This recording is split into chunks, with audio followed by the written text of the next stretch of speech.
नमस्कार। युग भारती के इस मंच पे मैं अर्पिता मिश्रा आप सबका पुनः स्वागत करती हूँ। आज हमारे मध्य पंडित दीनदयाल विद्यालय के भूतपूर्व अध्यापक आचार्य श्री नारायण जी उपस्थित हैं। आइए उनके साथ साक्षात्कार हम प्रारंभ करते हैं। नमस्कार आचार्य जी। आचार्य जी, आपने रसायन विज्ञान पढ़ाया पंडित दीनदयाल विद्यालय में। आपके बारे में काफ़ी रोचक चीज़ें हमने सुनी हुई है, किंतु उनके बारे में स्पष्ट जानकारी आपसे प्राप्त करते हैं। सर्वप्रथम तो मैं आपसे वही प्रश्न करना चाहूँगी कि आपके निजी जीवन के बारे में कुछ जानकारी आप हमें प्रदान करें, जिसके माध्यम से जैसे आपका जन्म स्थान, माता पिता, भाई बंधु, आपकी प्रारंभिक एवं उच्च शिक्षा इत्यादि। कृपया इसके बारे में हमें कुछ संक्षेप में बताएं। इस समय मैं 63 साल पूरे हो रहे हैं। बचपने की भी जब बात करना प्रारंभ करेंगे तो उस समय वास्तव में पुराना समय था, परिवेश बिल्कुल अलग था। आज बहुत सी चीज़ों को लोग अनुभव ही नहीं कर सकते हैं, आज की पीढ़ी। तो मैं औरैया में मेरा जन्म स्थान रहा। इस समय वह जिला केंद्र बन गया है। पहले वो इटावा ज़िले के अंतर्गत आता था। वहाँ पर प्रारंभिक एजुकेशन इंटर तक मैंने वहीं पर पढ़ाई की। इसके बाद फिर कानपुर इंटर करने के पश्चात हम आ गए थे और ब्रह्मानंद डिग्री कॉलेज से बीएससी और फिर बाकी आगे की पढ़ाई हमने एसडी कॉलेज से की। प्रारंभ में मैं मैथमेटिक्स मेरा अच्छा था, शुरू से ही चलते फिरते खेलते कूदते। यानी आप विज्ञान के ही शुरुआत से ही विषय में रुचि रखते चले आए हैं। जी, छोटपन से भी जो है, जैसे बाज़ार में जा रहे हैं तो चलते चलते जो है बोर्ड पढ़ते जा रहे हैं, हिंदी का, इंग्लिश का। आजकल लोग इस चीज़ को सोचेंगे ये भी कोई करता रहा होगा, लेकिन उस समय इसमें बड़ा आनंद आता था। गणित के 20 तक पहाड़े याद कराने के लिए कहा तो 21 का कैसे बनेगा, 22 का कैसे बनेगा, अपने आप वो बनाते जाते थे और जल्दी जल्दी बनाने का अभ्यास करते जाते थे। गणित में मेरी रुचि थी। हाई स्कूल में गणित में 2 पेपर होते हैं, तो पहला वाला पेपर ज़्यादा रुचिकर था, दूसरे वाले पेपर में प्रमेय कुछ फंस जाती थी। तो पहले पेपर में मेरे 50 में 50 पूरे अंक थे। लेकिन फर्स्ट ईयर में हमने गणित नहीं लिया। हमारे पिताजी ने औरैया में ही एक डॉक्टर का उदाहरण देते थे कि तुमको बड़े होकर के डॉक्टर बनना है। कोई बंगाली डॉक्टर कोई थे कि बड़ा उन्होंने सेवा की थी औरैया में, तो उनकी इच्छा थी कि हम डॉक्टर बने, तो इसलिए बायोलॉजी दिला दिया। फर्स्ट ईयर सेकेंड ईयर में और आगे की पढ़ाई में बायोलॉजी रहा। बायोलॉजी में मुझे अच्छे अध्यापक नहीं मिल पाए। हाँ, 9th-10th में भी अध्यापक बदले साइंस के, और फर्स्ट ईयर सेकेंड ईयर में बायोलॉजी वाले अध्यापक सामान्यतः क्लास ही नहीं लेते थे। तो मेरा गणित में रुचि थी, वो छूट गया, और बायोलॉजी में मेरी रुचि नहीं थी, वो पीछे पड़ गया।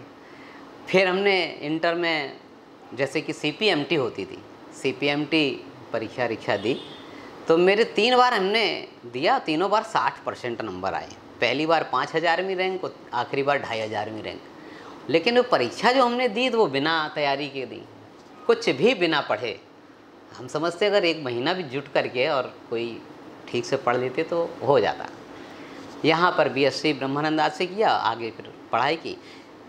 तो ऐसे मेरा सिलेक्शन, फिर जब गणित हमने रुचि थी, गणित लिया नहीं, तो फिर अब बचे subject physics, chemistry, biology. Biology में इंटरेस्ट नहीं था तो केमिस्ट्री बचा, इसलिए मेरी आगे की पढ़ाई केमिस्ट्री में बढ़ती चली गई। MSc भी हमने केमिस्ट्री से किया।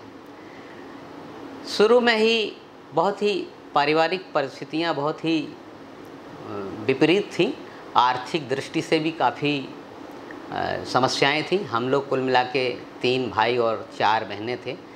दुर्भाग्य से पिताजी की बहुत कम उम्र में, 50 साल की उम्र थी लगभग, उस समय निधन हो गया उनका। हमने MSc भर किया था, इस वजह से मेरे ऊपर सारी जिम्मेवारी आ गई। लेकिन हमारे बचपने में भी बहुत दरिद्रपूर्ण स्थिति थी परिवार की, लेकिन हमें पता ही नहीं था कि हम दरिद्र हैं, गरीब हैं, क्योंकि उस समय सभी लोग गरीब हुआ करते थे, सभी संसाधन विहीन हुआ करते थे गांव देहातों में। कभी एहसास नहीं हुआ कि हम गरीब हैं। पढ़ाई करते समय ये सोचा कि समाज को हम क्या दे सकते हैं। संघ से जुड़ गए थे, कक्षा 5 पास होते ही संघ से जुड़ गए। और शाखा में जाते, अच्छी बातें वहाँ हमें अच्छा लगने लगा, जी लगा करके बात करते लोग। मोहल्ले में तो लोग गाली देकर बात करते थे। इस वजह से संघ के स्वयंसेवक बन गए कि वहाँ माहौल अच्छा है। धीरे धीरे यही विचार बना कि ऐसा कुछ काम करना है जिससे संघ का काम जीवन भर किया जा सके। तो फिर ये ध्यान में आया कि अध्यापन काम बहुत अच्छा है, बच्चों के साथ जो है काम रहता है ये, और संघ की शाखा में लोगों का ही संगठन है। कई बार देखते थे कि कोई बैंक में बैठे नोट गिन रहे हैं, तो उस समय मेरे मन में आता था ये काम तो जरूर कभी नहीं करेंगे, मरे हुए नोटों को गिनना, अरे जीवित लोगों के साथ काम करेंगे। जी आपको ज़रा माफ़ी चाहूँगी बीच में व्यवधान के लिए, किंतु यह इस बात पे मैं आपसे सहमत हूँ, क्योंकि मैं भी अपने निजी जीवन में जो आपने बताया कि बैंक के कार्यों में आपकी रुचि नहीं थी, मेरी भी रुचि नहीं थी, और आपको भी जिस तरीके से विषय चयन की आप अपनी घटनाएं बता दे रहे हैं, तो मैं अपने आप को बहुत ही उसके साथ जोड़ पा रही हूँ कि बैंक में मेरी भी रुचि नहीं रही, अध्यापन में आपकी भी रुचि रही। मैं अपने निजी जीवन में जिस प्रकार से अध्यापन क्षेत्र में अग्रसर हूँ, तो इस प्रकार से मैं बड़ा मतलब आपके साथ अपने आप को जोड़ पा रही हूँ। अरे तो बड़ा अच्छा, बहुत अच्छा। कृपया अपने इसको तो आगे ये हाँ, दूसरे लोगों के विचार भिन्न भी हो सकते हैं, ये तो हम अपना बता रहे हैं, बचपने में ऐसा सोचते थे। इस तरह से फिर धीरे धीरे करके एमएससी के बाद फिर टीचिंग ही, चूँकि पिताजी नहीं रहे तो मजबूरी थी घर का भरण पोषण, क्योंकि भाइयों में सबसे बड़े हम ही थे जी। तो पिताजी के ना रहने पर रोज़ का ही खाने पीने का इंतज़ाम करना हो गया। तो तुरंत जो है वहाँ औरैया में ही हमारे बाबूराम शर्मा जी मैनेजर थे, उन्होंने कहा श्रीनारायण तुम कानपुर में रह रहे हो 5 साल से, लेकिन अभी तुमको जॉब है नहीं। तो जिस दिन 13वीं हुई पिताजी की, अगले दिन से हम वहीं शिशु मंदिर में जाने लगे। अच्छा। हाँ, और 27 दिन हुआ, फिर हमने कहा सामान उठा लाएं कानपुर से। तो कानपुर में आए तो यहाँ हमारे प्रचारक थे पुरुषोत्तम जी, पुरुषोत्तम नारायण सिंह जी। इस समय हैं, वो विश्व हिंदू परिषद के राष्ट्रीय मंत्री हैं। तो उन्होंने कहा वहाँ क्या करोगे औरैया में, तुम यहाँ कानपुर में तो हम लोग जानते भी हैं, तुम जाओ वहाँ गोविंद नगर चले जाओ, पढ़ाओ जाकर। तो हम गोविंद नगर चले गए, पढ़ाने लगे वहाँ पर।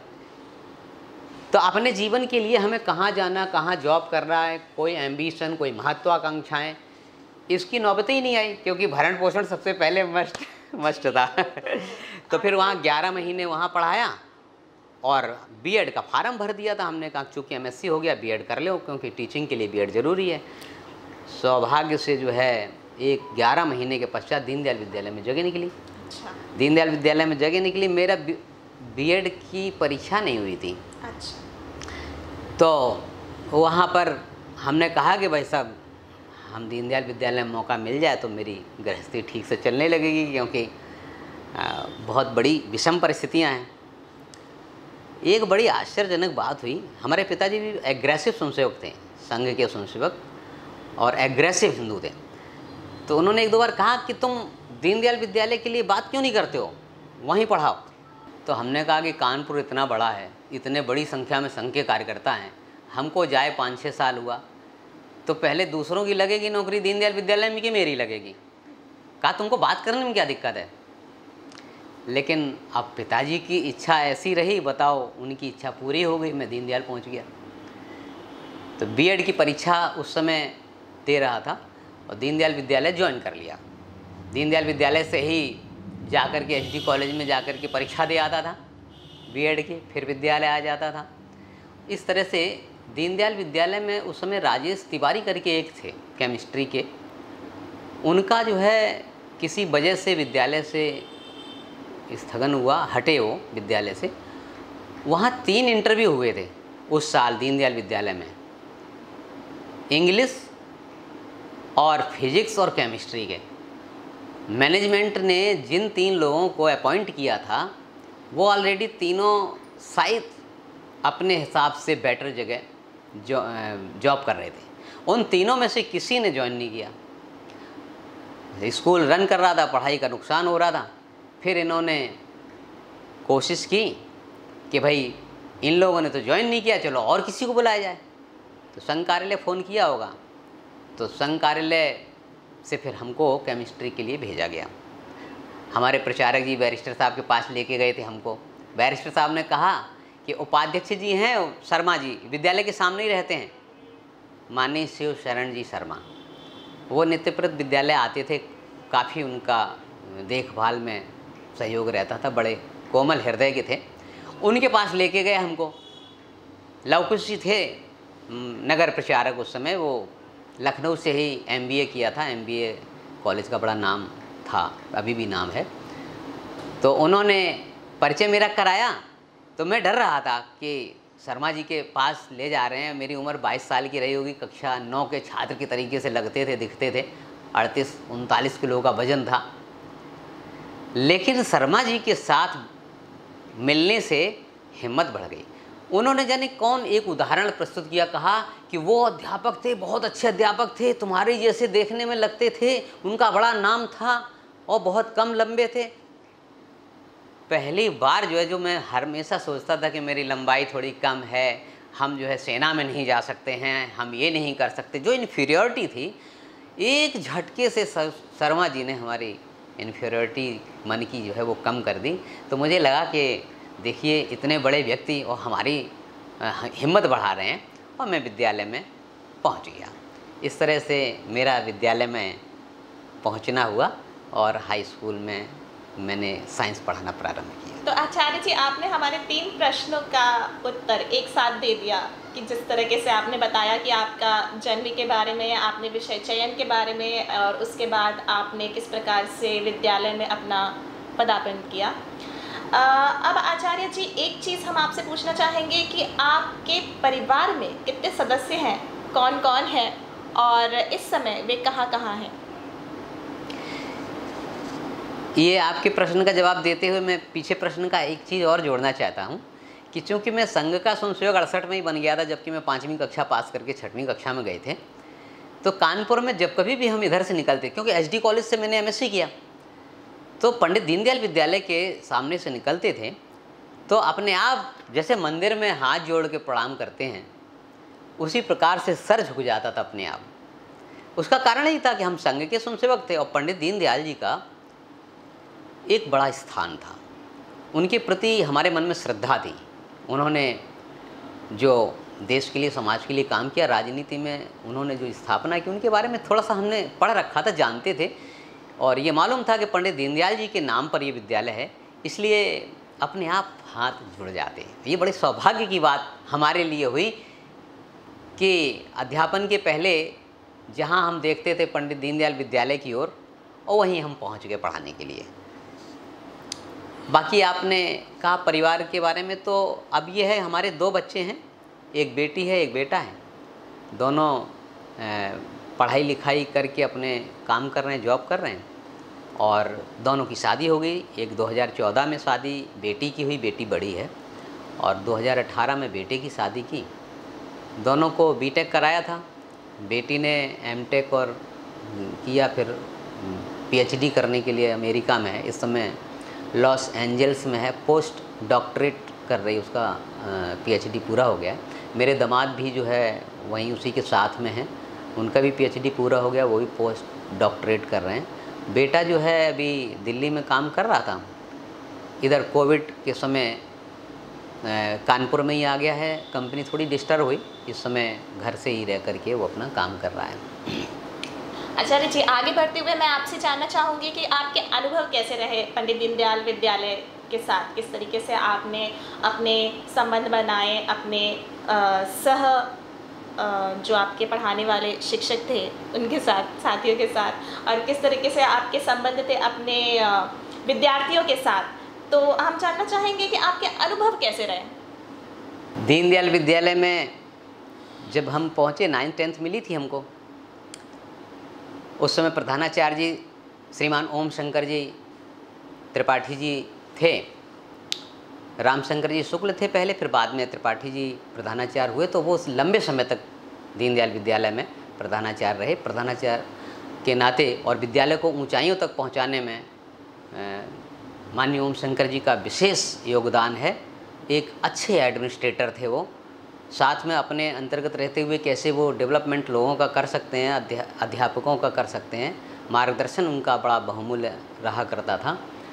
हमारे बड़े अच्छे संबंध थे। मैं उस समय जब अपॉइंट हुआ तो जूनियर मोस्ट था और बिल्कुल देखने में भी बहुत 9-10 की लड़की जैसा लगता था। जब क्लास में 9-10 में जाते थे तो मुझसे सभी लंबे रहते थे और लेकिन आवाज़ मेरी ठीक थी। संघ के स्वयंसेवक होने के नाते आवाज़ तेज़ थी और सब्जेक्ट जो है तैयार करके जाते थे। अच्छे से बच्चों का सहयोग मिलता था। कई बार आवाज़ मेरी इतनी तेज़ हो जाती थी अगल बगल वाले पढ़ाने वाले लोगों को दरवाज़ा बंद करना पड़ता था। हम जानते थे कि दो ही चीज़ें हैं, या तो हम आवाज़ के दम पर छात्रों को कंट्रोल करें या दंड के आधार पे। तो दंड ना देना पड़े, अगर कोई शोर करता है तो हम भी अपनी लाउडनेस बढ़ा लेते थे। हमारी लाउडनेस बढ़ाने में हमें कोई दिक्कत नहीं थी, खुली हुई आवाज़ थी हमारी। हमको 9-10 में यति भी मेरे क्लास में रहे, प्रवीण भागवत भी पढ़े हैं। बड़ा अच्छा लगता था, रिजल्ट आता था, बड़ा मन प्रसन्न होता था। श्री ओम शंकर जी त्रिपाठी जी और एक और हम ज्ञानेंद्र जी शर्मा जी से भी बहुत प्रभावित थे। ज्ञानेंद्र जी शर्मा फिजिक्स के थे और जब मैं 75 में कानपुर आया तो प्रारंभ के 2 परिवारों में जहाँ मेरा संपर्क कराया गया था, ज्ञानेंद्र जी शर्मा जी का परिवार उनमें से एक था। तो हमें लगता था कि कानपुर में आए और हमें इस परिवार ने एक प्रकार से प्रेम दिया, तो वो मैं ज्ञानेंद्र जी को अपने बड़े भाई जैसा ही मानता था और वो उनसे भी मुझे बड़े भाई जैसा ही प्यार हमेशा मिला। काफ़ी उन्होंने हमें समय समय पर डायरेक्शन दिया और हमको हमारे विकास करने में उन्होंने बहुत सहायता की। और दूसरे हमारे राजेश जी चूँकि मेरे केमिस्ट्री डिपार्टमेंट में थे और मैं भी रसायन विज्ञान ही में था, तो उनका स्वभाव तो आप सभी जानते हैं, पूर्व छात्र जानते हैं, बड़ा सहयोगी और प्रेमी स्वभाव था राजेश जी का। उनसे भी मुझे बड़े भाई जैसा ही सम्मान मिला। एक बार ऐसे वरांडे में जा रहा था, एक लड़का शायद मेरे पीछे की तरफ कुछ मिस्चीवियसनेस कर रहा था और मेरे सामने थे रामतीर जी ने तुरंत उस बच्चे को डांटा, नो ऐसे नहीं। सभी से सहयोग मिलता था। हमारे रामतीर्थ जी हों, ज्ञानेंद्र जी हों, प्रधानाचार्य जी हों, सभी अध्यापकों से मुझे सहयोग मिलता था, क्योंकि मेरे अंदर ये भाव था कि हम छोटे हैं, सबसे जूनियर हैं, ये सब बड़े हैं हमसे, इनसे हमें कुछ सीखना है, इनसे हमें सहयोग लेना है। इसलिए हमारे साथ सबका सहयोगात्मक ही रवैया रहा। बच्चों का भी सहयोग मिलता था क्योंकि बड़ा अच्छा माहौल था। किस समय की बात है, 80 को हुए 40 साल हो रहे हैं, 81 को पहुँचे। तो जो मैं चाहता था कि अध्यापन के क्षेत्र में जाऊं, और चूँकि दीनदयाल विद्यालय ऐसे श्रेष्ठ विद्यालय में पहुंच गया जहां का माहौल ही इतना अच्छा था, छात्रों और अध्यापकों के बीच में भी माहौल अच्छा था, अध्यापकों के बीच में भी माहौल उत्साह का भी था कि हमें कुछ करना है। छात्रों को ये रहता था कि हमको प्रांत में स्थान लाना है और उस कैलिबर के बच्चे भी रहा करते थे। अध्यापक क्या पढ़ा सकता है, बच्चे तो बहुत अच्छे बच्चे आते थे, बच्चों को स्वतः वो अपना पढ़ते चले जाते थे, हम लोग तो केवल माहौल दे पाते थे। आपको थोड़ा सा अगर कंपेयर करें कि बीएनएसडी शिक्षा निकेतन भी बाद में उठा और बड़ा हुआ, दोनों में बहुत बड़ा अंतर था। एक ही अंतर था घोंटा मार के पढ़ा करके एकदम आगे बच्चों को बढ़ाना, लेकिन दीनदयाल विद्यालय की विशेषता अलग थी। वहाँ खाली समय की भी उपयोगिता क्या होनी चाहिए, खाली समय में हमें क्या करना चाहिए, कैसे करना चाहिए, सभी में दक्ष होना चाहिए। छात्र के ऊपर हमेशा सर पे चढ़े नहीं रहना, उसको खुद सोचने का मौका मिलना चाहिए। माने दीनदयाल विद्यालय में हम एक माहौल देते थे कि बच्चा इंटरनल कंपटीशन के थ्रू अपने आप आगे बढ़ता चला जाए। कोई हमें नहीं लगता था कोई बहुत पनिशमेंट भी नहीं होता था, सब अपने आप ऐसा अच्छा वातावरण बना रखा था और बच्चे स्वतः अपने आप पढ़ते जाते थे और आगे बढ़ते जाते थे। तो आचार्य जी, वहाँ के अध्यापकों ने रटाई नहीं किताबें, उन्हें समझाई, आपके कहने का तात्पर्य ये है। आचार्य जी, अगले नहीं, उसी में एक चीज़ और, जैसे कि नहीं गर्मी की छुट्टी में क्लास चलेगा, इतवार को आएंगे, ये सब नहीं करते थे। अतिरिक्त कक्षा मई हाँ, उसकी जरूरत भी नहीं है, क्योंकि एक बहुत बड़ा पॉइंट ये खाली समय का उपयोग करने में सक्षम, ये बीएड के जो शिक्षा शास्त्र के प्रमुख बिंदुओं में से एक है। अच्छा, अगर हम उसको खाली समय का बच्चे को कभी आभास ही नहीं होने देंगे, जीवन में बहुत सारा खाली समय मिलेगा, उस समय क्या उपयोग करेगा? छात्र पूरे समय तो अपनी प्रतिभा को नहीं, और बेहतर तरीके से नहीं निखार निखार पाएगा। अगर खाली समय का उपयोग करना और आ जाएगा, खाली समय में हमें क्या क्या करना है, इतवार को हमें बहुत सारा हफ्ते भर का काम है, हम अपने हिसाब से उसको करना है। गर्मी की छुट्टियों में हमें अपने पर्सनैलिटी डेवलपमेंट के हिसाब से हम क्या क्या कर सकते हैं, जी। तो उसको खाली समय का उपयोग करने में की क्षमता आनी चाहिए। और अगर हमेशा चढ़ा रहेगा अध्यापक, कोर्स चढ़ा रहेगा बच्चे के ऊपर, तो रट्टू तोता बना सकता है, किताबी कीड़ा बना सकता है, लेकिन पर्सनैलिटी का जो चतुर्मुखी डेवलपमेंट है वो नहीं हो सकता है। नहीं हो सकता, वो बिल्कुल आपकी एक बात खास से बात मैं थी। सहमत हूँ। जी, आचार्य जी, क्या आपकी कोई रोचक स्मृति रही है दीनदयाल विद्यालय के साथ में, जिसे आप हमारे साथ साझा करना चाहते हैं? कोई ऐसा सहयोगी आपका या छात्र या कोई ऐसी घटना जो आपको अक्सर याद आती हो और आप मन ही मन मुस्कुराते हो उसे याद करके, तो कृपया बताएं। अच्छा, दो चीज़ें बताते, दो घटना बताते हैं। बिल्कुल जाते जाते शुरू में मैंने 7वीं क्लास में गया था पढ़ाने के लिए। अच्छा, तो शुरू में ही मैंने बोला तो कक्षा बोलने के बजाय कक्षा बोल दिया। मैंने कक्षा बोल दिया, लेकिन लड़कों ने सबने पकड़ लिया और वो ठहाका लगा दिया, हंस दिया। मैं समझ गया कि ये इन्होंने कक्षा मेरे मुख से निकल गया है और बच्चों ने जान लिया है। उसके बाद से मुझसे कक्षा कहना ख़त्म हो गया, कक्षा ही कहा है। तो हमने मतलब ये देखिए कि 7वीं क्लास के बच्चे भी कितने जागरूक और उनका प्रोनाउंसिएशन भी पकड़ सकते थे। 7वीं की बात थी ये। और कोई इसके अतिरिक्त कोई एक और ऐसी बताते हैं, शायद 9th या 10th में पढ़ा रहे थे और मैंने चित्र बनाया, गैस का बता रहे थे। अब वो हार्ड ग्लास ट्यूब और डिलीवरी ट्यूब जा रही है पानी से, द्रोणिका से हो करके, और कलेक्ट होगी गैस। अब वो प्रवीण भागवत ने पूछा, आचार्य जी ये बताइए कि गैस ऊपर से पहले नीचे उतर रही है, फिर नीचे से ऊपर क्यों जा रही है? अब वो वास्तव में ये उसके प्रश्न का ओरिजिनल प्रश्न था। पहले वो नीचे की तरफ आ रही ट्यूब से, फिर ऊपर जा रही।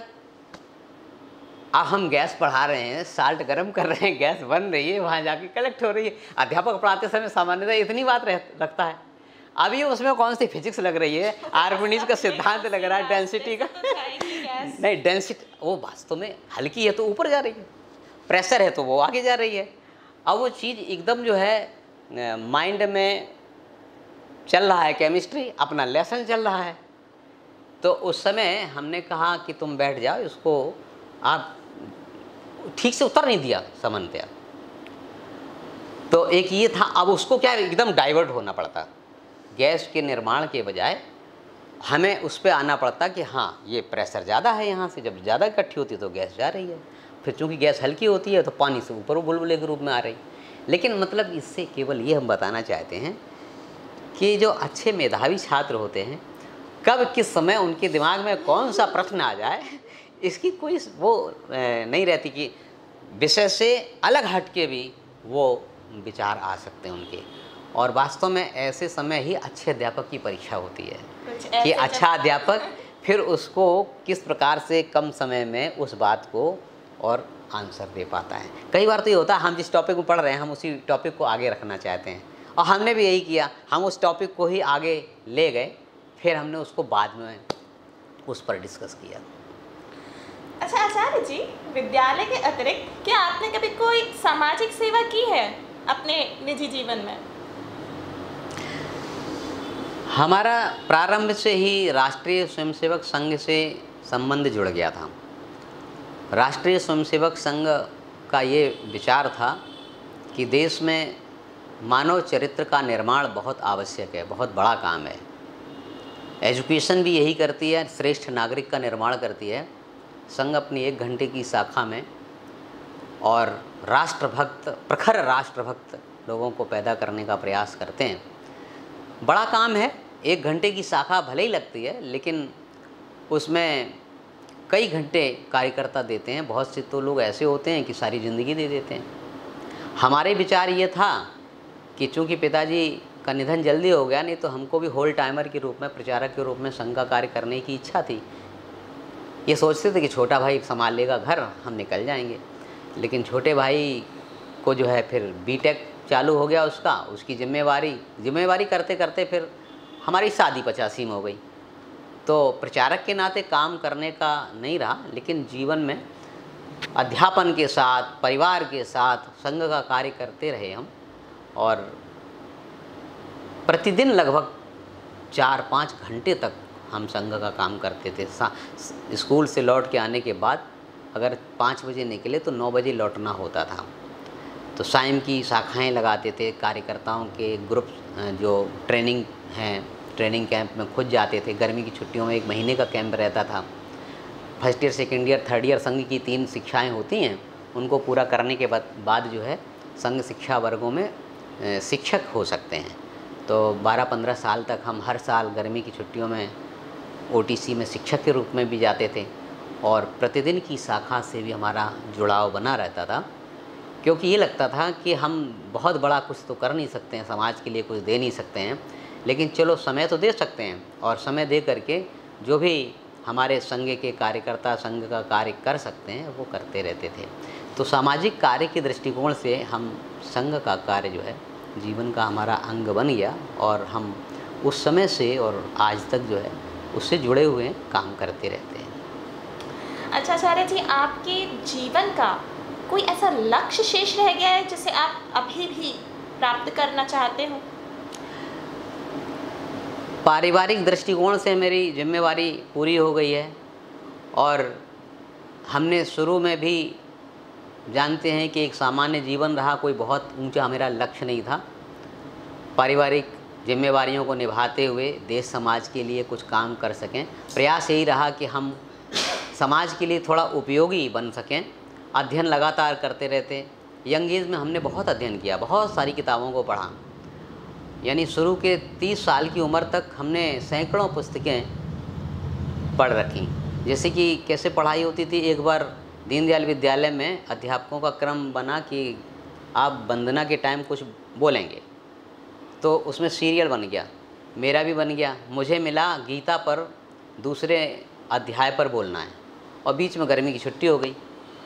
तो गर्मी की छुट्टी हो गई, मैंने गीता रहस्य निकला लिया वहाँ से, पुस्तकालय से। लोकमान्य तिलक की लिखी हुई प्रसिद्ध किताब है, अगर कोई उसको पढ़े तो आश्चर्यचकित हो जाएगा कि लोकमान्य तिलक के विद्वता को देख करके। मैंने 2 महीने पढ़ी।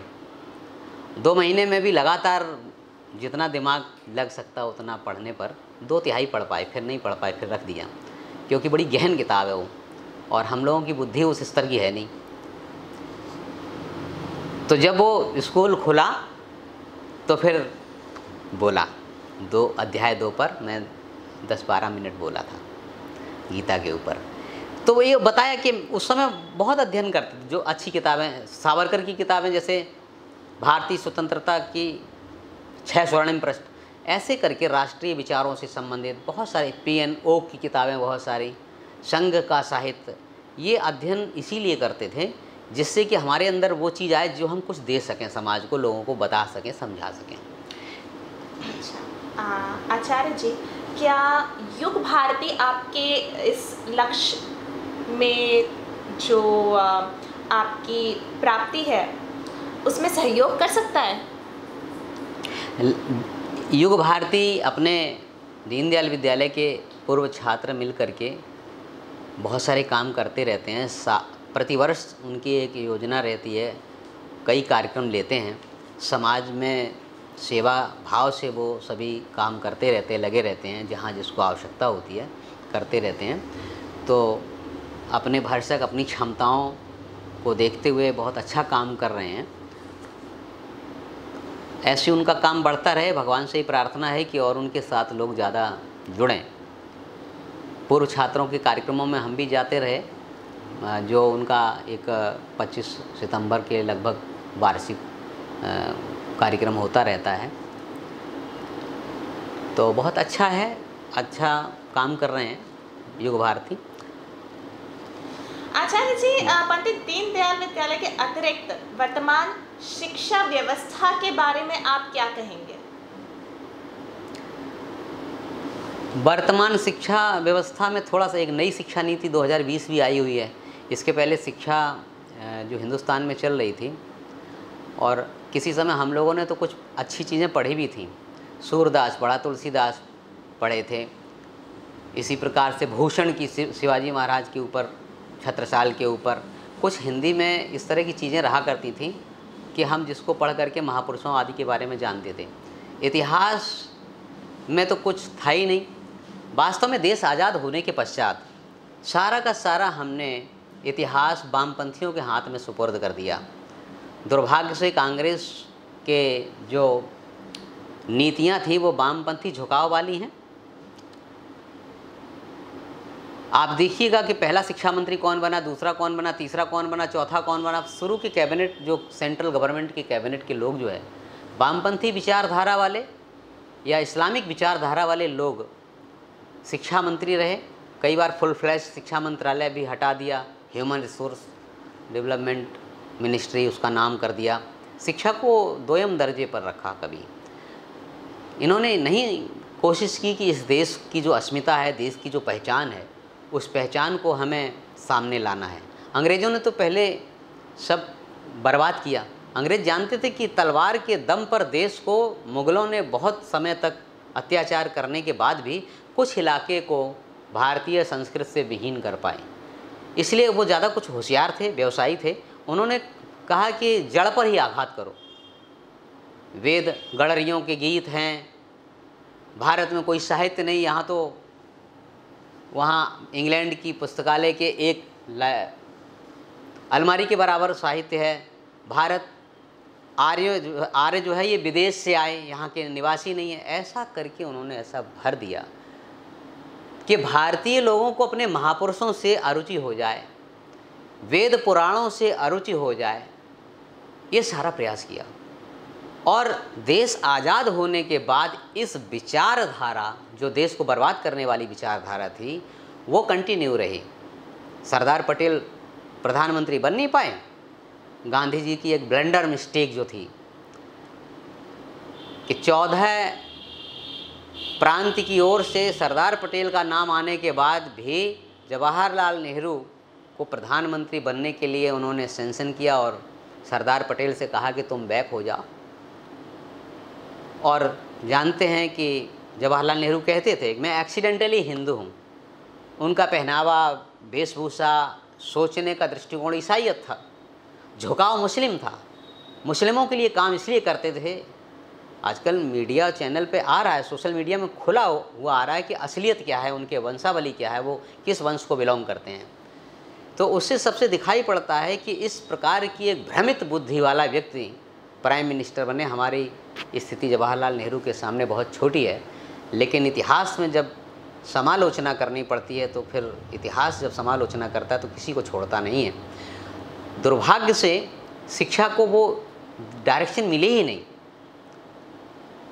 अब प्रयास हो रहा है, बहुत सारे संशोधन हो रहे हैं।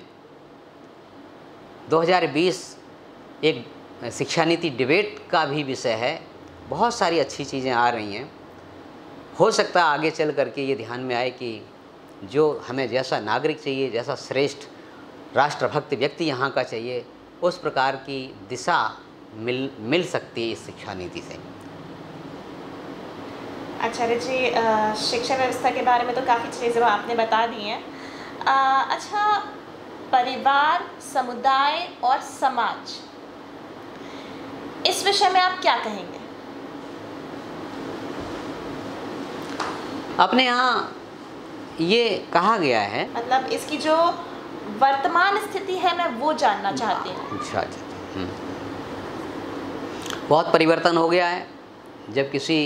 जब हम छोटे थे और अधिक उम्र वाले व्यक्ति से पूछते थे, अपने बाबा से पूछते थे कि बाबा जब आप छोटे थे तब का बताइए कैसे क्या था, वही आज स्थिति हो गई। अब हमसे कोई पूछे कि पहले कैसा था, आज कैसा है, बड़ा अंतर हो गया है। कैसी बदल नहीं। पहले एक ही साथ में भाई बहन और भाभी, चाचा चाची, दादा बाबा ऐसे सब रहते थे। परिवार में कुटुंब जैसा रहता था। एक साथ एक रसोई होती थी, एक साथ खाना बनता था। ये आपने जो बिंदु बताया कि एक साथ खाना बनता था, यह एक बहुत बड़ी चीज़ होती है।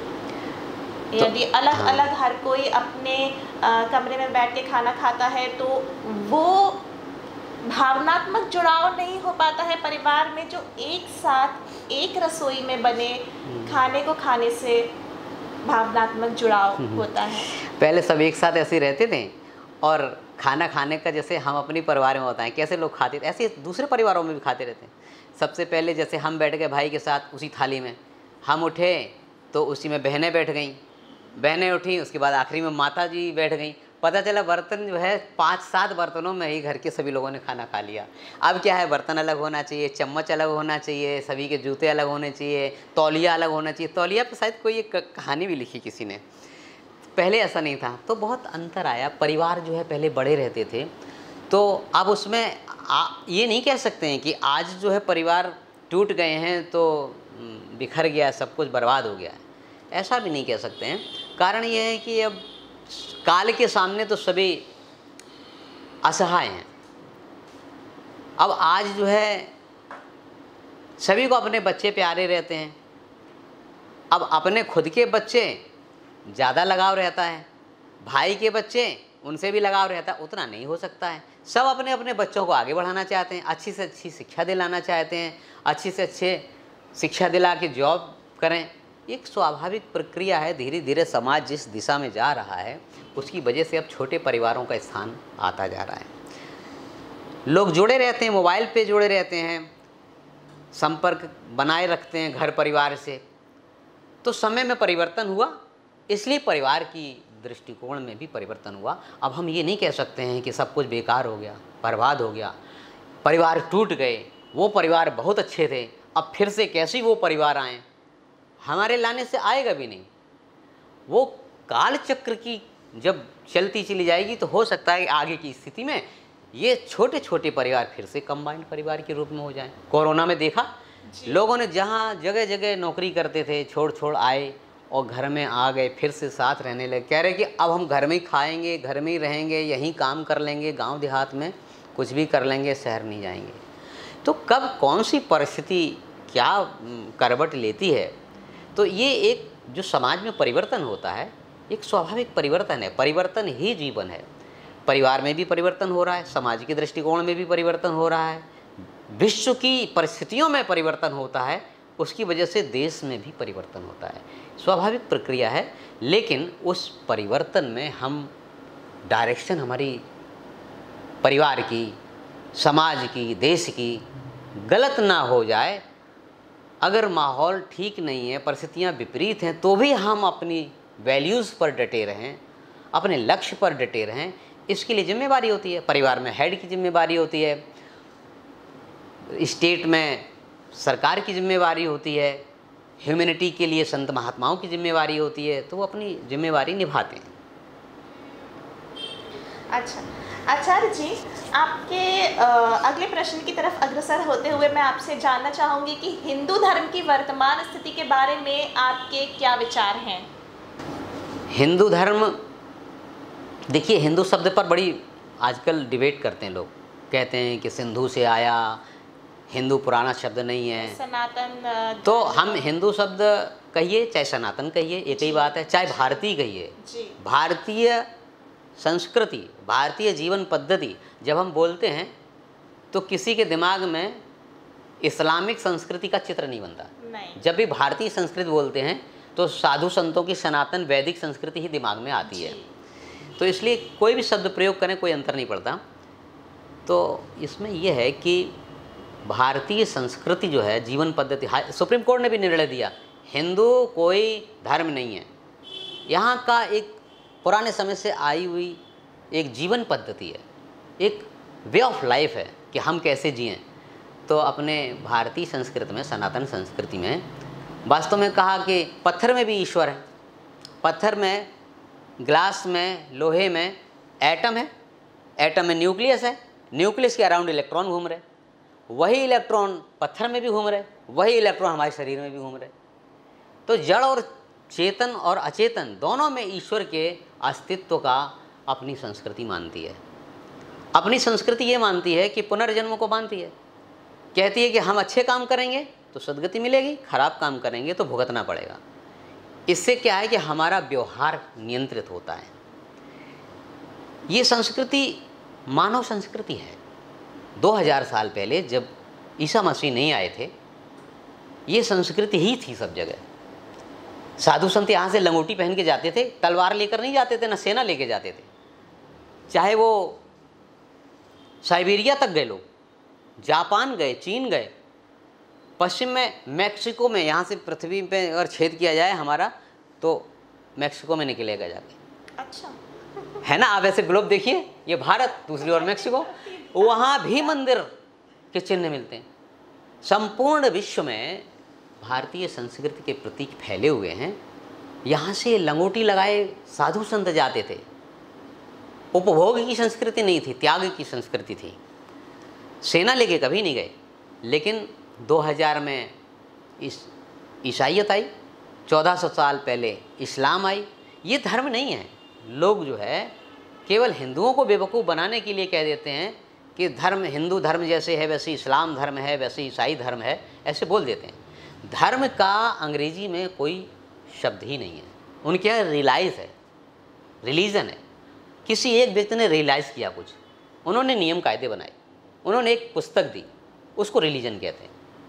हिंदू धर्म को किसी राम ने नहीं बनाया, कृष्ण ने नहीं बनाया, हरिश्चंद्र ने भी नहीं बनाया। ये हजारों लाखों सालों से ऋषि मुनियों की संस्कृति चलते चलते अनुभव के आधार पर बनी है, विकसित हुई है, नेचुरल वे में विकसित हुई है। वे ऑफ लाइफ जो है, इसको धर्म कहते हैं। इस धर्म का वहाँ कोई शब्द ही नहीं है, इसलिए कभी भी ये बराबर नहीं है। हिंदू मुस्लिम सिख ईसाई आपस में भाई भाई तो ठीक है, धर्म है सब, धर्म नहीं। धर्म केवल है मानव धर्म, जिसको यहाँ के लोगों ने जिया है। यहाँ के लोगों ने जिया है इसलिए उसको हिंदू धर्म कहते हैं। लगातार चला रहा है इसलिए सनातन धर्म कहते हैं। इसमें कमियां हैं। हम लोगों ने उस पुरातन चीज़ों को छोड़ दिया। वास्तविक जो मौलिक चीज़ थी, जड़ जंगम सभी जगह ईश्वर है। हमारे सामने आप बैठे, आप में भी वही है। जो हम हैं वही आप हैं। ऐसा हम लोग नहीं करते। हम घर में बैठे हैं, पूजा कर रहे हैं, एक कोने में पत्थर की मूर्ति है, घर में हमारा अतिथि आया, कह दो अभी हम पूजा कर रहे हैं। अरे पूजा तुम किसकी कर रहे हो? जो दरवाजे पे आया वो खुद ईश्वर का रूप है। अतिथि देवो भव। अतिथि देवो भव। हम लोगों ने घंटा, शंख, फूल माला में भूल करके अपनी जो चेतन है, चेतनता है, उसको पत्थर बना दिया। हमने बहुत ज़्यादा अत्याचार किया इस हिंदू धर्म पर। बड़ी संख्या में मंदिर कब्जे के लिए बना रहे लोग। घर बन रहा, घर के आगे मंदिर बना लो। हिंदू संस्कृति में ये वास्तव में हमने सब चीज़ का व्यवसाय किया। इसी की वजह से हमें ये दुर्दिन देखने पड़ रहे हैं। हिंदू समाज एक नहीं है, जातिवाद पात में बटा हुआ है, विभक्त है, ऊंच नीच में बटा हुआ है। सबसे बड़ी तो बात है कि हम अहंकार में इतने ज़्यादा ग्रस्त हैं कि हम दूसरे को कुछ समझते ही नहीं। और ये आज नहीं, 1000 साल से, हमारे इतिहास से हजारों सालों से गलतियाँ चली आ रही। आप सुनते हैं कि पृथ्वीराज चौहान बहुत हमारे महापुरुष हैं, श्रेष्ठ महापुरुष हैं, उसको उन्होंने मोहम्मद गोरी को 17 बार हराया। लेकिन यहाँ पर भी हम कहेंगे कि सावरकर जी तो नहीं मानते ऐसे लोगों को। कहते हैं कि इनके अंदर इतना अहंकार था, अपने सैनिकों को मरवाया, भारतीय माताओं को विधवा कराया, उसको क्यों नहीं मारा? अच्छा, मोहम्मद गोरी को। आचार्य जी, एक मैं व्यवधान के लिए जी, आपसे बिल्कुल, क्षमा चाहूंगी, बिल्कुल। किंतु ये पृथ्वीराज चौहान, सावरकर एवं अन्य लोगों के आपने उदाहरण दिए, ये आपने प्राचीन स्थिति के बारे में हमें बताया, कि तो हम यहाँ पे आपके हिंदू धर्म के जो वर्तमान स्थिति है उसके बारे में आपकी जो विचार हैं उसके बारे में चर्चा कर रहे हैं। तो आज भी जो है वास्तव में हमको पुरानी वही वैदिक बात पर जाना पड़ेगा। वही एक मानव धर्म है जो सभी को लेकर चलती है, साथ में लेकर के चलती है। हमने जो पीछे बात में आपको बताई थी कि बाकी दोनों का नाम जैसे लिया था, इस्लाम और ईसाइयत का, वो ये कहते हैं हम सारे विश्व को ईसाइयत में लाएंगे, इस्लाम कहता है हम सारे विश्व को इस्लाम में लाएंगे। वो क्या ज़रूरत है लाने की? मनुष्य जैसा है वैसा बना रहने दो। तो ये चीज़ तो केवल सनातन संस्कृति यहाँ पर कहती है। वो कहती है कि तुम मस्जिद में जाते रहो 5 बार नमाज करते हो, नमाज करते रहो, चर्च में जाते हो, कोई दिक्कत नहीं है, लेकिन सब मनुष्य हैं, सब ईश्वर की संतान हैं, सभी को अपने अपने रास्ते और अपना उत्थान करने की ईश्वर ने अनुमति दी हुई है। किसी को सुपर इम्पोज मत हो, किसी को दबाइए नहीं, तो ये संस्कृति ही आगे चल के रहेगी। संघर्ष करने वाले संघर्ष करेंगे। कौन करेगा संघर्ष? जो दुनिया को अपने झंडे के नीचे लाना चाहेगा। लेकिन ये संघर्ष तब तक चलेगा जब तक कि फिर से मानवता नहीं आ जाती। तो आचार्य जी, आपने यहाँ पे मानव धर्म को प्राथमिकता दी है बजाय कि हिंदू धर्म या इस्लाम धर्म के। तो इस तरह से आगे बढ़ते हुए हम जानना चाहेंगे कि भारत देश की जो वर्तमान स्थिति है उसके बारे में आपके विचार क्या हैं? वर्तमान में भारत की स्थिति बहुत ही खतरनाक है, बड़ा ही भयावह है। कभी कभी तो डर ये लगता है कि हम लोगों की ज़िंदगी गुजर रही है, लेकिन मेरे आगे आने वाली जो पीढ़ी है वो कैसे रह पाएगी, कैसे रजिस्ट कर पाएगी। कहते तो यही हैं कि सनातन है, भगवान जब जब अधर्म बढ़ता है, धर्म से ग्लानिर्भवति भारत अधर्म से तदात्मानं सृजाम्यहम्। तो ईश्वर आता है, बार बार आता है, ये कहते हैं, लेकिन फिर भी डर लगता है कि किसी समय अपने देश का क्षेत्रफल 85 लाख वर्ग किलोमीटर था। हमारे अंदर तिब्बत था, अफगानिस्तान था, पाकिस्तान था, बांग्लादेश था, ब्रह्मदेश था, श्रीलंका था, नेपाल था, भूटान था। सम्राट अशोक के समय में तो हमने बहुत झंडे गाड़े। यहाँ से जो है कंबोडिया तक भारतीय संस्कृति जाती थी, लेकिन जो एक इस्लामिक झंडे के नीचे गया उसको दोबारा ले नहीं पाए।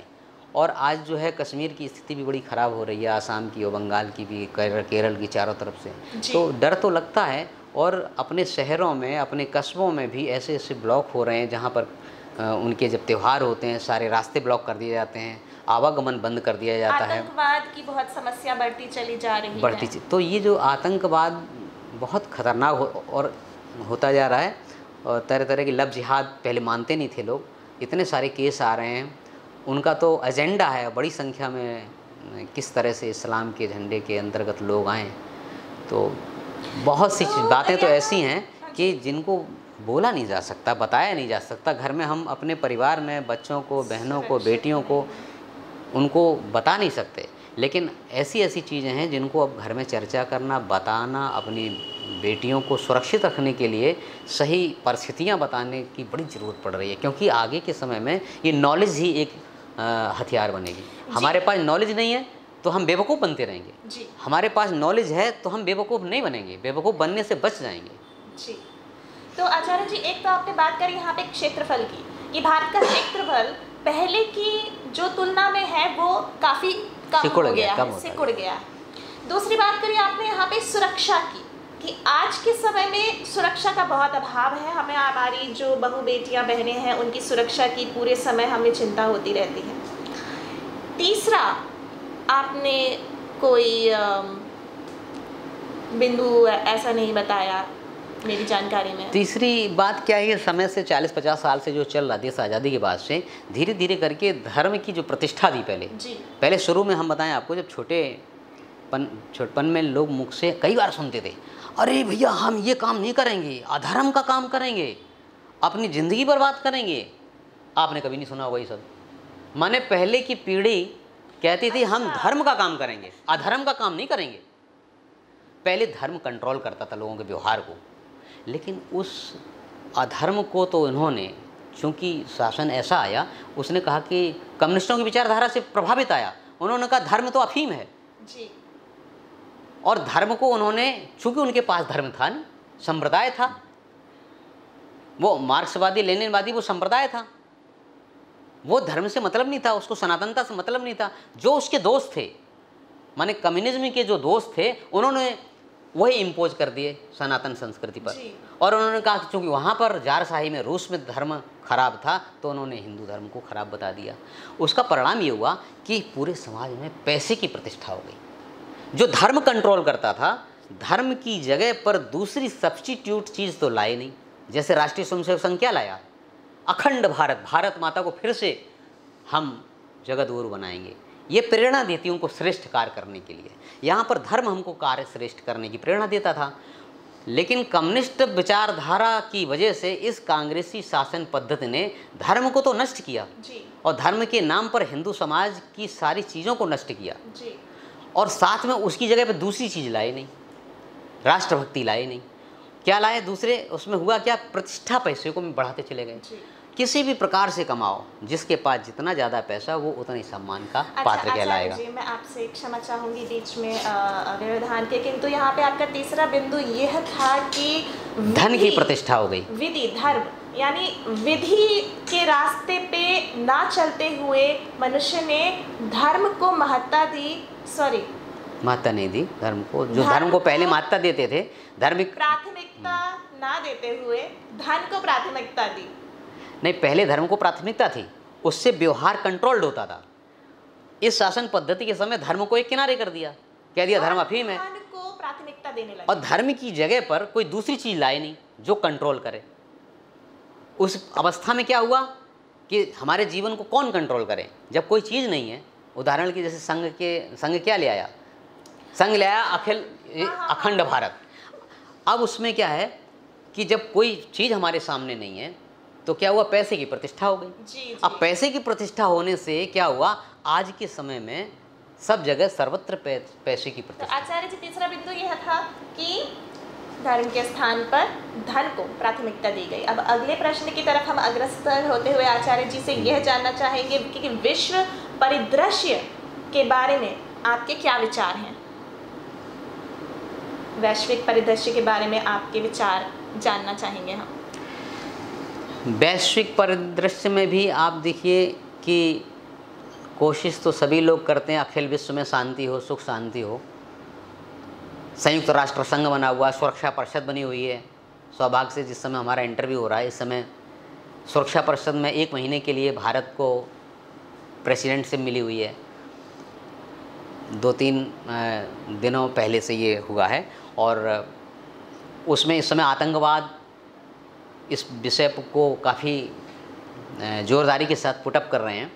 मतलब कहने का है कि विश्व लेवल पर बहुत सारी संस्थाएं हैं, बनाई हैं, कोशिश कर रहे हैं, लेकिन आप देखिए कि वो उतना अच्छा एक रोल अदा नहीं कर पाती हैं। जैसे कोरोना पीरियड में देखा WHO की क्या स्थिति थी। लोगों ने इतने तक आरोप लगाए कि WHO का हेड जो है उसको चीन ने फंडिंग की है और इसलिए चीन के फेवर में उसने सारा काम किया। तो विश्व बहुत बड़ा है, उसमें विभिन्नता बहुत ज़्यादा है। केवल एक ही रास्ता है संपूर्ण विश्व को शांति के मार्ग पर ले जाने वाला, और वो भारत का ही रास्ता है, वो सनातनता का ही रास्ता है, क्योंकि इसके अलावा कोई दूसरी ऐसी संस्कृति है नहीं जो विश्व को वसुधैव कुटुंबकम की भावना से प्रेरित हो। आचार्य जी, क्या आपको लगता है कि आने वाले समय में जो भारत है वह विश्व की शक्ति बनेगा जिस तरह इस वर्तमान समय में अमेरिका है?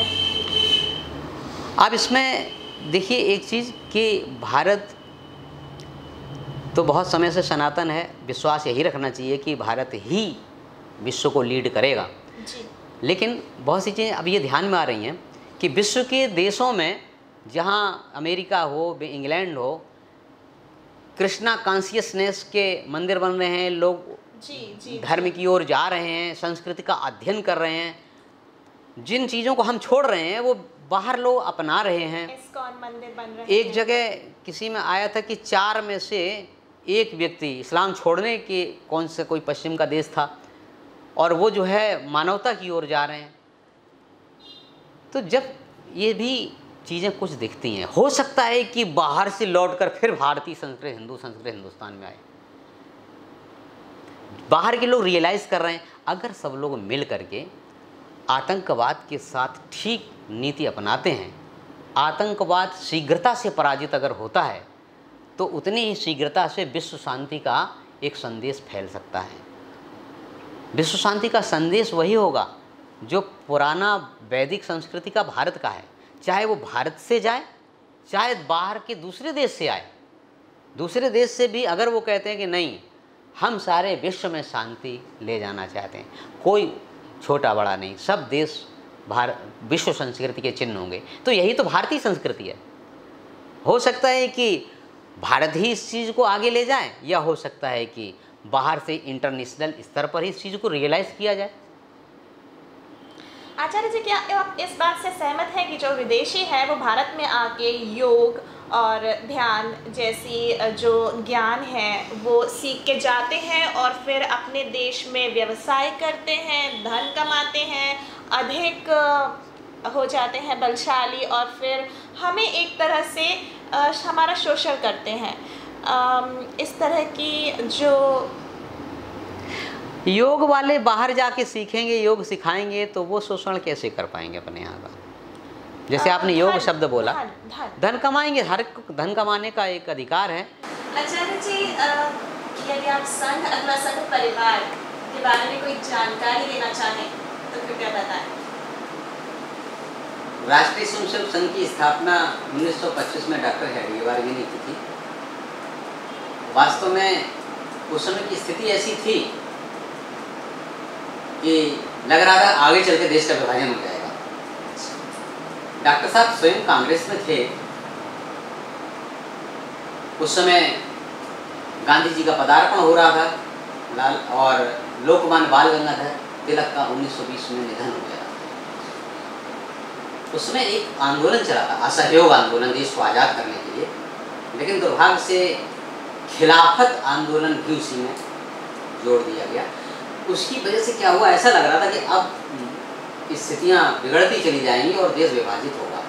इसलिए डॉक्टर साहब के जीवन भर के सभी अनुभव के आधार पर उनको लगा कि हमें एक ऐसा संगठन बनाना चाहिए जिससे कि राष्ट्रभक्त, प्रखर राष्ट्रभक्त पीढ़ी बने, और वो किसी राजनीति में रहकर काम नहीं किया जा सकता है। इसलिए उन्होंने कुछ बच्चों को लेकर के संस्थान चालू किया था, राष्ट्रीय स्वयंसेवक संघ की स्थापना की। आगे चल करके विभिन्न क्षेत्रों में ये संघ के लोग गए। पंडित दीनदयाल जी उपाध्याय संघ के कार्यकर्ता थे, और वो सन 50 के लगभग पूरे उत्तर प्रदेश के प्रांत का प्रचारक थे। उनको जब राजनीति में भेजा गया, भारतीय जनसंघ ऐसी एक पार्टी बनी, श्यामा प्रसाद मुखर्जी ने जिसकी स्थापना की थी। तो ये संघ वास्तव में उसका उद्देश्य यही है कि राष्ट्रभक्त संपूर्ण हिंदू समाज मजबूती के साथ, एकता के साथ खड़ा हो और उसके अंदर राष्ट्रभक्ति का ज्वार पैदा हो। संघ की ये स्थापना थी, उसी में लगा हुआ है। विभिन्न प्रकार के दूसरे संगठनों के माध्यम से, जैसे कि राजनीति में कौन काम कर रहा है, भारतीय जनता पार्टी को लोग जोड़ते हैं। मजदूर क्षेत्रों में, छात्रों में, डॉक्टरों के बीच में, विभिन्न प्रकार के कार्यों में, सभी में कार्यकर्ता भेजे गए हैं कि सभी के अंदर वही भाव आए, समाज सेवा के प्रति भाव पैदा हो, हिंदू संगठन के नाते सब एक ताकत के साथ खड़े हों। ये संघ के एक उद्देश्य को लेकर डॉक्टर साहब ने चालू किया था, और वही धीरे धीरे आगे बढ़ रहा है। आज तो दिखने लगा है कि लोग कहते हैं कि संघ का स्वयंसेवक प्रधानमंत्री है, कभी संघ का स्वयंसेवक रहा वो राष्ट्रपति है, जाने कितने प्रांतों में मुख्यमंत्री हैं। उन्हीं विचारों से जो उन्होंने संघ की शाखा में जाके सीखा, अपने को वो भारत माता का एक, इस भारत भूमि का एक श्रेष्ठ पुत्र के रूप में विकसित करने का प्रयास कर रहे हैं, समाज की सेवा में लगे हुए। तो ये आचार्य जी, अब यदि आप युग भारती के इतिहास के बारे में कुछ बताना चाहें तो कृपया बताएं। युग भारती के कुछ भैया लोगों से मेरा संपर्क है, जैसे कि मनीष कृष्ण है, माधव रहते हैं, काफ़ी सक्रियता से वो भी लगे रहते हैं। लेकिन मेरा चूँकि लंबा समय हो गया, दीनदयाल विद्यालय को छोड़े हुए, 89 में मैंने छोड़ दिया था, तो कुछ ही लोगों से मेरा संपर्क बना रहता है। बाकी युग भारती के कार्यक्रमों और क्रियाकलाप में मेरा आना जाना नहीं हो पाया है, क्योंकि इधर पिछले 5 साल तो मैं बाहर रहा, और फिर जुगल देवी में 26 साल रहा। अच्छा आचार्य जी, क्या लेकिन थोड़ी जानकारी तो रहती है। युग भारती एक, जिसमें एक प्रकार से माननीय मुख्यमंत्री त्रिपाठी जी सक्रिय मार्गदर्शन करते रहते हैं, और ये बच्चे लगे हुए हैं। और आजकल तो ये बच्चे नहीं कहना चाहिए, बच्चे वाले हैं, तो ये सभी बड़े बड़े हो गए, स्थानों को पहुंच गए हैं, अगली पीढ़ी आ गई है, सभी लोग लगे हैं। साधुवाद। अच्छा आचार्य जी, पंडित दीनदयाल उपाध्याय जी के जीवन अथवा कार्यों के बारे में यदि कोई आप जानकारी हमारे साथ साझा करेंगे तो पंडित दीनदयाल जी को हमने स्वयं देखा तो नहीं है। सन 68 में उनकी मृत्यु हो गई, जनवरी 68 में। उस समय तो मैं 6वीं क्लास में पहुंचा था, बहुत छोटा था।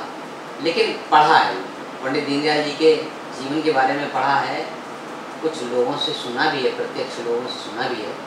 और दीनदयाल जी का जीवन वास्तव में ऐसा था कि भारतवर्ष में रहने वाला हर व्यक्ति, गरीब व्यक्ति, वंचित व्यक्ति उनसे प्रेरणा ले सकता है।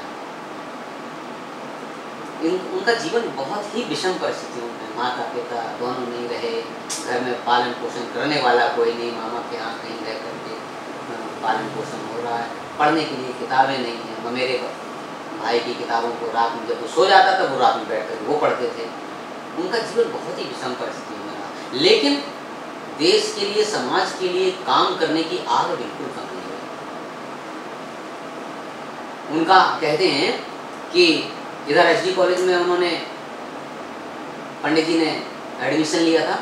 इसके पहले कोई भी परीक्षा दी, किसी परीक्षा में द्वितीय स्थान पर नहीं रहे कभी, माने फर्स्ट, चाहे वो हायर सेकेंडरी की हो, इंटरमीडिएट की हो, ग्रेजुएशन की हो, ऐसा जीवन था उनका। और देश के लिए हमेशा कार्य करने के लिए तैयार रहते थे। उसी समय क्या हुआ कि संघ के स्वयंसेवक भी बन गए, कार्यकर्ता बन गए, संघ के बहुत बड़े अधिकारी भी बन गए, प्रवास करते थे। उनके जीवन को देख करके, उनकी सात्विकता को देखकर, उनकी सरलता को देख करके सुनते हैं कि अटल जी से उन्होंने कहा कि अटल जी आपको वहाँ जा कर के बोलना है। तो अटल जी कहा पंडित जी आप बस बता दीजिए कि विषय क्या, हमें क्या बोलना है और आपकी आज्ञा जरूर था। पंडित जी अटल जी से कोई 6-7 साल बड़े रहे होंगे। और परम पूजनीय श्री गुरु जी ने जब जनसंघ की स्थापना करनी थी श्यामा प्रसाद मुखर्जी को, तो गुरु जी के पास गए थे, कहा गुरु जी हमको 5-7 कार्यकर्ता दे दीजिए। सन 51 की बात है। तो उस समय गुरु जी ने 4-5 कार्यकर्ता दिए थे। उनमें से सभी की उम्र लगभग बराबर थी, किसी का जन्म सन 21 का था, किसी का 22 था। पंडित जी केवल थोड़ा सन 16 का जन्म था, 5-6 साल उनसे बड़े थे। 5-6 कार्यकर्ता दिए। तो पंडित दीनदयाल जी का, अटल जी, श्याम और नानाजी देशमुख, इन सब ऐसे लोगों के बीच में ऐसा ऊंचा स्थान बन गया था, सात्विकता, सरलता, विद्युता की वजह से, कि लोग इशारा पाने के लिए कहते थे पंडित जी आप इशारा करो, आप बात बताइए। तो जब ये गुण रहते हैं व्यक्ति में, तो अपने आप लोगों में कार्य करने की प्रेरणा जागृत हो जाती है, संगठन बन उठते हैं, खड़े हो उठते हैं। पंडित दीनदयाल जी को आप बताएं कि 52 में जैसे पहला चुनाव लड़ा था, सन 50 में स्थापना हो गई थी जनसंघ की, और 67 में पंडित दीनदयाल जी की मृत्यु हो गई, 68 में। 67 तक लगभग 16-17 वर्ष तक ये भारतीय जनसंघ के महामंत्री थे। महामंत्री का नाम नहीं आता था पेपर में। महामंत्री माने पर्दे के पीछे रहकर सारा संगठन खड़ा करना, काम करना। और 67 की जो चुनाव था उसमें उनके 35 MP जीते थे अखिल भारतीय स्तर पर। 8 प्रांतों में कांग्रेस की सरकार उठा दी थी। उत्तर प्रदेश में 99 के करीब MLA थे जनसंघ के। और पंडित जी को 67 के समाप्त होते होते 68 में कालीकट में अधिवेशन था। सन 68 में कालीकट के अधिवेशन में इनको अध्यक्ष बनाया गया। अब अध्यक्ष बनाने का मतलब सब सुपर पोस्ट, सबसे बड़ी पोस्ट, जो भी इंटरव्यू होंगे अध्यक्ष के होंगे, जो भी उसमें आएंगे मीडिया में वही आएंगे। अब जनवरी में अध्यक्ष बने और कुछ ही दिनों के बाद फरवरी में उनकी मृत्यु का मैंने मुश्किल से 5-7 हफ्ते के अंदर उनकी हत्या हो गई। 17 साल तक जब पर्दे के पीछे रहे तब कोई जान नहीं पाया, लेकिन कार्य नहीं कर। श्यामा प्रसाद मुखर्जी की मृत्यु हो गई, कार्य नहीं। और जब मीडिया में आए, जिस तरह से उभर के आ रही थी जनसंघ, कम्युनिस्टों को सबसे ज़्यादा परेशानी थी, क्योंकि ये विचारधारा की लड़ाई है, कांग्रेस की लड़ाई नहीं है। कांग्रेस तो एक स्वार्थी पार्टी है, लेकिन विचारधारा की, मौलिक विचारधारा की लड़ाई थी कम्युनिज्म की और भारतीयता की। तो कम्युनिस्ट लोग जो है हतप्रभ हो गए, उन्होंने बहुत आसानी से हत्या की जा सकती थी। क्योंकि वो थर्ड क्लास में चलते थे, सामान्य यात्रा करते थे, कोई उनके साथ गार्ड नहीं रहता था, कोई सबूत नहीं रहता था साथ में, और ही नहीं कर सकते पंडित दीनदयाल जी। तो वास्तव में 17 साल पर्दे के पीछे रह करके कैसे समाज के लिए, देश के लिए काम किया जा सकता है। दरिद्रता, घोर दरिद्रता में रहने के बाद भी मनोबल नहीं टूटना, पेट में कुछ है खाने के लिए कि नहीं। लोग कहते हैं, आज भी कहते हैं, आप सुनते होंगे कि भैया पहले पेट को चाहिए तभी तो आदमी कुछ काम करेगा, लेकिन दीनदयाल जी के साथ ये बात नहीं है। पेट में हो चाहे ना हो कुछ, लेकिन तेजस्विता, देश के लिए काम करने की क्षमता, इसीलिए तो हम लोग आज याद करते हैं। जो भी उनकी किताब को पढ़ता है प्रेरणा पाता है। उन्हीं की प्रेरणा ओम शंकर जी ने भी पाई, उन्हीं की प्रेरणा से अपने ज्ञानेंद्र जी, ऐसे लोग, दीनदयाल जी ऐसे लोगों से प्रेरणा। आचार्य जी, जो कि परम पूज्य श्री गुरु जी के बारे में आपने यहाँ पे चर्चा करी है, इसलिए हम जानना चाहेंगे कि क्या आप उनके जीवन अथवा कार्यों के बारे में कोई हमें जानकारी देना चाहेंगे, तो हमारे साथ कृपया साझा करें। दीनदयाल जी से परम पूजनीय श्री गुरु जी 10 साल बड़े थे। परम पूजनीय श्री गुरु जी भी अद्भुत व्यक्ति थे। डॉक्टर हेडगेवार जी ने उनको अपनी जिम्मेवारी दी और वो सन्यासी थे। स्वामी विवेकानंद जी के जो गुरु भाई थे, स्वामी अखंडानंद, जो कि उस समय रामकृष्ण मठ के हेड थे, उनसे परम पूजनीय श्री गुरु जी ने सन 37 में दीक्षा भी ली थी। वो सन्यासी थे, लेकिन सन्यासी को सुख दुख नहीं होता, लेकिन भावना तो भावनाएं ही हैं। पंडित दीनदयाल जी की मृत्यु पर उनकी आंखों में आंसू आए। उन्होंने कहा, मेरा बेटा समय से पहले चला गया, अभी उसको बहुत कुछ करना है। काल मृत्यु हो गई उनकी। हाँ, हत्या हो गई उनकी। और उनको आशा बहुत थी कि राजनीतिक क्षेत्र में भेजा है पंडित दीनदयाल जी को, ये राजनीति में कीर्तिमान स्थापित करेंगे, एक पवित्रता कायम करेंगे, लोग इनको देख करके प्रेरणा लेंगे और राजनीति की दिशा बदलेगी। परम पूज्य श्री गुरु जी की आंखों में आंसू आ गए। उससे लगता है कि पंडित दीनदयाल जी कितने श्रेष्ठ थे कि गुरु जी की आंखों में भी आंसू आ गए और उन्होंने कहा कि दीनदयाल समय से पहले चला गया। परम पूजनीय श्री गुरु जी सन 73 में नहीं रहे। संघ की उन्होंने बहुत सेवा की, करीब 33 साल तक, और प्रतिवर्ष कम से कम देश के 2 चक्कर लगाते थे संघ के विभिन्न वर्गों आदि में जाकर के। इस प्रकार अगर कोई रिकॉर्ड देखा जाए, भारत के सबसे ज़्यादा किलोमीटर चलने वाला कोई व्यक्ति परम पूज्य श्री गुरु जी थे। सन 47 में जब देश का विभाजन हुआ, सिंध के मारकाट मची हुई थी, उस समय भी गुरु जी वहाँ स्वयं के संशोधन के पास गए थे सांत्वना देने, उनको संदेश देने के लिए। सन 47 से लेकर 73 तक, 40 में वो सर संघ चालक बने थे। तो परम पूजनीय गुरु जी विद्युता की प्रतिमूर्त थे, भारतीयता की, सनातनता की प्रतिमूर्ति थे। संघ के विभिन्न कार्यकर्ताओं को उन्होंने विविध क्षेत्रों में भेजा कि संघ समाज में व्याप्त हो जाए। ये नहीं कि हमें समाज में एक संगठन करना है, समाज अलग संगठन अलग, संघ की विचारधारा संपूर्ण समाज में व्याप्त हो जाए। इस नाते छात्रों में, मजदूरों में, किसानों में, हर क्षेत्र में उन्होंने कार्यकर्ताओं को भेजा, सफलता भी प्राप्त की। आज संघ सर्वव्यापक है। परम पूजनीय श्री गुरु जी को मैं देख नहीं पाया। मैं औरैया से कानपुर आया था सन 73 में ITC करने, 7 दिनों का कैंप करने, और जब मैं यहाँ से लौट के गया उसी वर्ष 73 में ही परम पूजनीय श्री गुरु जी के नागपुर में उनका निधन हो गया था। हम तो जीवित नहीं देख पाए। मन में कई बार एक ये रहता है कि 1-2 साल पहले कानपुर आना होता, परम पूजनीय श्री गुरु जी को साक्षात देख लेते। आचार्य जी, पूज्य श्री अशोक सिंघल जी के कार्य अथवा उनके साथ जुड़ी हुई कोई जानकारी देना चाहें आप तो कृपया बताएं। अशोक जी भी बहुत आध्यात्मिकता से ओतप्रोत व्यक्ति थे।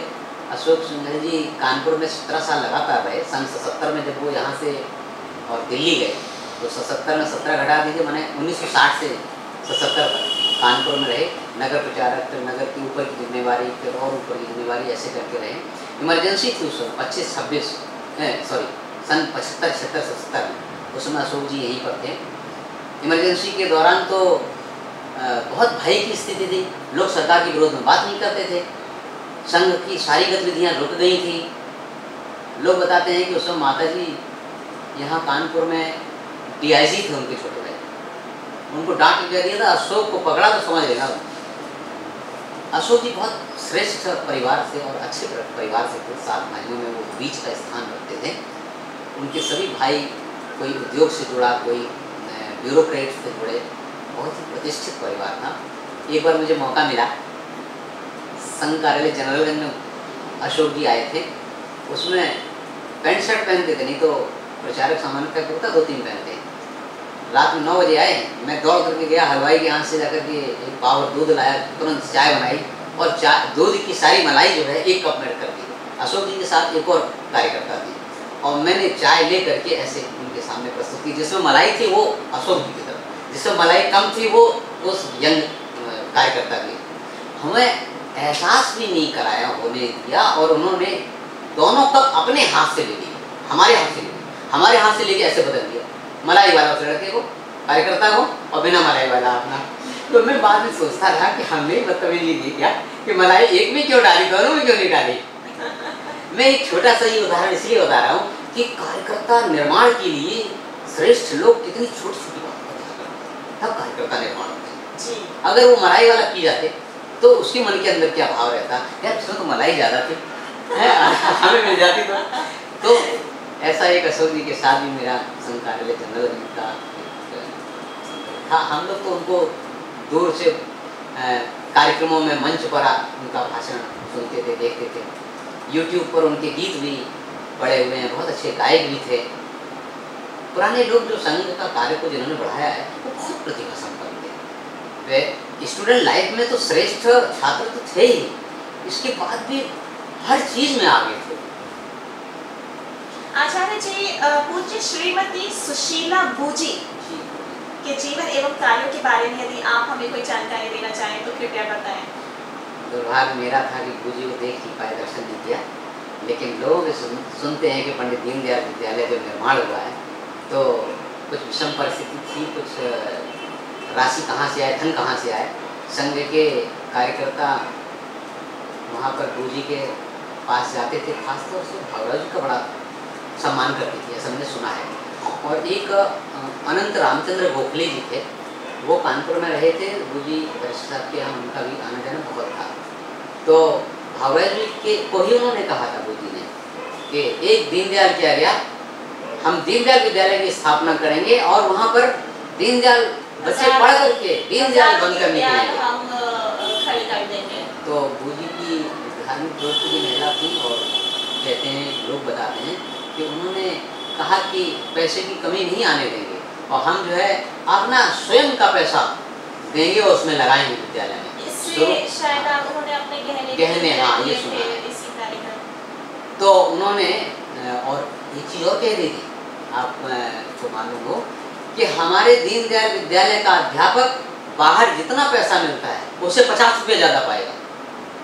ये भी हमने सुना है कि बूजी ने ये भी कहती थी। और इसीलिए आप ये समझिए कि दीनदयाल विद्यालय में आचार्यों को उतना पैसा मिलता था जितना कि सरकारी विद्यालयों से कम नहीं मिलता था।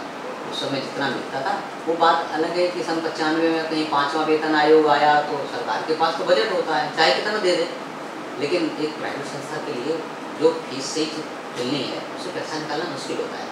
लेकिन बूजी ने जो स्थापना की, जो एक से अच्छे लोगों को लाए, उन्होंने संघ से कहा कि भैया अच्छे लोग लगाइए, डिवोटेड लगाइए, योग्यता तो अपने आप आ जाती, बाद में आ जाती है, डिवोशन चाहिए। तो उन्हीं के आग्रह पर संघ के कार्यकर्ताओं के रूप में जैसे ज्ञानेंद्र जी आए और उनको रिटायरमेंट के बाद लाए थे डॉक्टर साहब को, ठाकुर साहब चंद्रपाल जी को, ओम चंद्र जी आए, ज्ञानेंद्र जी शर्मा इलाहाबाद में प्रचारक थे, पूजनी रजू भैया के समय में प्रचारक थे। रजू भैया ऐसे श्रेष्ठ व्यक्ति के समय में वो प्रचारक थे, वो परिवार में वापस आए तो उनको विद्यालय में लाए। और वीरेंद्र जी भी प्रचारक रहे, राजेश जी भी प्रचारक रहे, ऐसे 5-7 कार्यकर्ताओं को शुरू में उन्होंने लाए।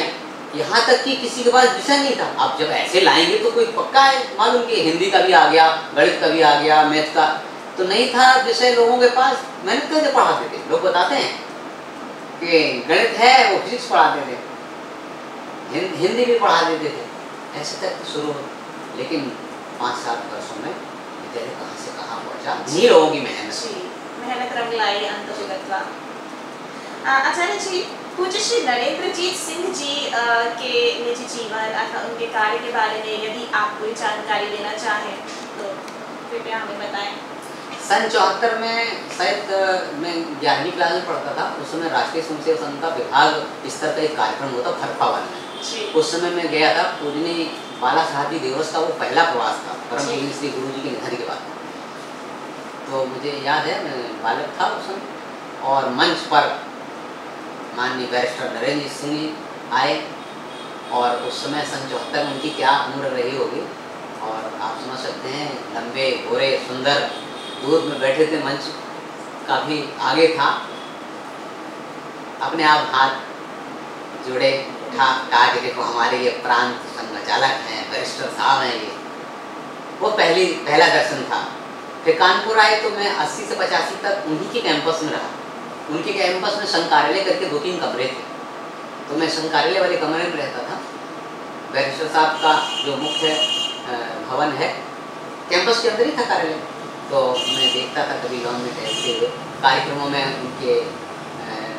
हम तो संघ के एक छोटे कार्यकर्ता थे, तो बड़ा अच्छा लगता था उनको देखकर। कभी कभार बातचीत भी, कभी जाते भी थे, मिलने भी जाते थे कभी उनके विशेष समय अवसरों पर।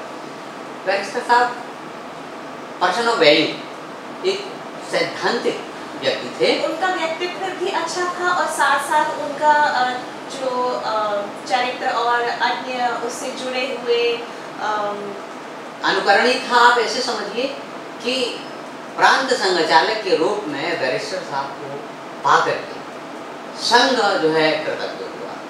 पूजनीय गुरु जी ने उनको जोड़ा था। सन 48 में आए थे वहाँ पर परम पूजनीय श्री गुरु जी लोग बताते हैं। और बैरिस्टर साहब एक जानी मानी हस्ती थे और जानी मानी हस्ती नहीं, एक व्यक्तित्व थे, चरित्र था उनका, जो कि संघ ऐसे श्रेष्ठ संगठन के स्वयंसेवकों को, कार्यकर्ताओं को प्रेरणा देने का काम करता था। तो बैरिस्टर साहब को इस प्रकार से हम देखा है उनको और बड़ा उनका मेरे मन में शुरू से और अंत तक भाव रहा है, मुझे भाव रहा। धन्यवाद आचार्य जी। अंत में हम बस एक प्रश्न करना चाहेंगे कि क्या इन सब लोगों के अतिरिक्त कोई अन्य प्रेरणा पुंज भी रहे हैं आपके जीवन में? यदि है तो कृपया आप हमें उनके बारे में भी बताएं। जो नाम छूट गए हैं वास्तव में देखिए, अपने यहाँ महापुरुषों की, हजारों महापुरुषों की लड़ी लगी हुई है दीवारें, चाहे वो साहित्य के क्षेत्र में हो, बलिदान के क्षेत्र में हो, क्रांतिकारियों के क्षेत्र में, राजा के क्षेत्र में हो। लेकिन आज के समय में जो सबसे ज़्यादा हमें लगता है कि आवश्यकता है, जो श्रेष्ठ राष्ट्रपति की जरूरत है, उसमें सावरकर का जो एक स्थान है, सावरकर की जो एक विचार है, भाव है, उससे लोग अभी अनभिज्ञ हैं और उनके साथ खूब एक प्रकार से बेरहम व्यवहार किया गया उनके विरोधियों ने। और उनका वास्तव में अगर विचार पढ़ा जाए तो एक व्यग्र राष्ट्रीयता, राष्ट्रभक्ति का, व्यग्रता का, नहीं हमें कुछ करना है देश के लिए, समाज के लिए, जीवन को छोड़ करके करना है। ऐसे बहुत से महापुरुष हैं, शिवाजी को, स्वामी विवेकानंद जी के साहित्य में सब कुछ है, सारे प्रश्न का जवाब। नेताजी सुभाष चंद्र बोस एक ऐसे व्यक्ति हैं जिनके साथ बड़ा पक्षपात हुआ, लेकिन देश आज़ाद हुआ है अगर तो नेताजी सुभाष चंद्र बोस की वजह से आज़ाद हुआ है। सन 45 में जब वो गए हैं यहाँ से, कहते हैं कि क्रैश हो गया था विमान, अंग्रेजों को पता नहीं था कि वो जिंदा है कि नहीं, लेकिन उनको डर इतना ज़्यादा था, भय था कि ये दोबारा ना आ जाएंगे। देश की आज़ादी के प्रमुख बिंदुओं में लॉर्ड माउंटबेटन और उस समय के लोगों ने भी लिखा है, तो उसमें आज़ाद हिंद फौज नेताजी सुभाष चंद्र बोस का नाम भी प्रमुखता से है। तो हम लोग आज बैठे हैं तो नेताजी सुभाष चंद्र बोस का नाम, ऐसे महापुरुष जिन्होंने देश के लिए सब कुछ किया है, सब प्रेरणा देते हैं, सभी हमारे लिए जीवन को एक दिशा देते हैं, प्रेरणा पुंज रहे हैं आपके लिए। धन्यवाद आचार्य जी। हमारे आज के इस साक्षात्कार को मैं यहीं पर विराम देना चाहूँगी। मिलते हैं युग भारती के अगले साक्षात्कार में। मैं अर्पिता मिश्रा, नमस्कार। नमस्कार। नमस्कार, मैं अजय शंकर दीक्षित पंडित दीनदयाल विद्यालय का पूर्व छात्र हूँ। हमारी पूर्व छात्रों की संस्था युग भारती समाज के क्षेत्र में बहुत सारे कार्य कर रही है। आज हमारा सौभाग्य है कि हमारे विद्यालय के पूर्व आचार्य व जुगल देवी विद्यालय के पूर्व प्रधानाचार्य श्री नारायण जी हमारे साथ हैं। और आपने पूरा जीवन कर्मठ तरीके से जिया है और वो एक प्रेरणा स्रोत है हम लोग के लिए। और हम उनसे कुछ ऐसे प्रश्न जो कि अभी तक हम लोगों ने और आचार्यों से नहीं पूछे हैं, क्योंकि वो संघ के तपे हुए स्वयंसेवक हैं, वो अब पूछने जा रहा हूँ। आचार्य जी, अभी आपका साक्षात्कार बहन ले रही थी हमारी, उसने बहुत सारे ऐसे आपसे हम जानकारियाँ मिल सकती हैं जो मुझे और आचार्यों से नहीं मिल पाई हैं। एक हमारे बहुत ही हम लोग के विद्यार्थी जीवन में बहुत ही हम लोग के प्रिय और बहुत विद्वान एक आचार्य थे, कर्मठ थे, संघ के भी थे, उनका पूरा परिवार संघ के लिए समर्पित था, श्री ज्ञानेन्द्र शर्मा जी। हम लोग अब वो हमारे बीच में नहीं हैं। हम ज्ञानेन्द्र शर्मा जी के बारे में कुछ आपसे जानकारी चाहते हैं कि आप आचार्य ज्ञानेन्द्र शर्मा जी के जीवन के बारे में या उनके व्यक्तित्व के बारे में कुछ बताएं हमें। थोड़ा सा परिचय के मैं संशोधन करना चाहूँगा। मैं जुगल देवी विद्यालय में मैं केमिस्ट्री लेक्चरर था 26 साल तक। इसके बाद 5 वर्ष जो है तिरवा में सरस्वती विद्या मंदिर इंटर कॉलेज में प्रधानाचार्य रहे, वहाँ से रिटायर हुए। ज्ञानेन्द्र जी शर्मा जी का जो आपने उल्लेख किया, ज्ञानेन्द्र जी शर्मा हमसे 14 साल बड़े थे। वो सन 65 में MSc किया था और MSc करके तुरंत SD कॉलेज में पढ़ाने लगे थे। आपको आश्चर्य होगा कि डॉक्टर SK दास को उन्होंने पढ़ाया। वो MSc प्रीवियस में थे और वो फाइनल कर चुके थे। SK दास जी का तो फिजिक्स कोचिंग में बहुत बड़ा नाम था। ज्ञानेन्द्र जी वहाँ एडहॉक काम किया था, इसके बाद प्रचारक निकल गए और संघ के प्रचारक के रूप में उन्होंने अपने जीवन के 7 वर्ष रहे। वो घर वालों ने फिर उनकी शादी तय कर दी, उनको वापस बुलाया गया और उनका गृहस्थ जीवन प्रारंभ हुआ। लेकिन वो 7 वर्ष में किसके साथ वो प्रचारक रहे? इलाहाबाद में प्रचारक थे और पूजनीय रज्जू भैया का केंद्र था। पूजनीय रज्जू भैया बाद में सरसंघ चालक भी हुए और फिजिक्स के वो इलाहाबाद में प्रोफेसर थे। उनका बड़ा नाम था, सम्मान था। संघ के सरसंघ चालक रहे, इसका मतलब वो कितने प्रतिभा संपन्न रहे होंगे। उनके साथ 7 साल रहने का मौका मिल गया इनको, इसलिए इनके व्यक्तित्व में जो निखार आया, मुझे लगता है कि रज्जू भैया की जो निकटता है उसमें इनके 4 चांद लगे व्यक्तित्व में। ज्ञानेन्द्र जी शर्मा शायद 72 या 73 में आ गए होंगे दीनदयाल विद्यालय में और उसके बाद से फिर वो लगातार 89 तक यहाँ पे रहे। फिजिक्स के एक जिनको अपने विषय पर पूरा कमांड ऐसे अध्यापक थे।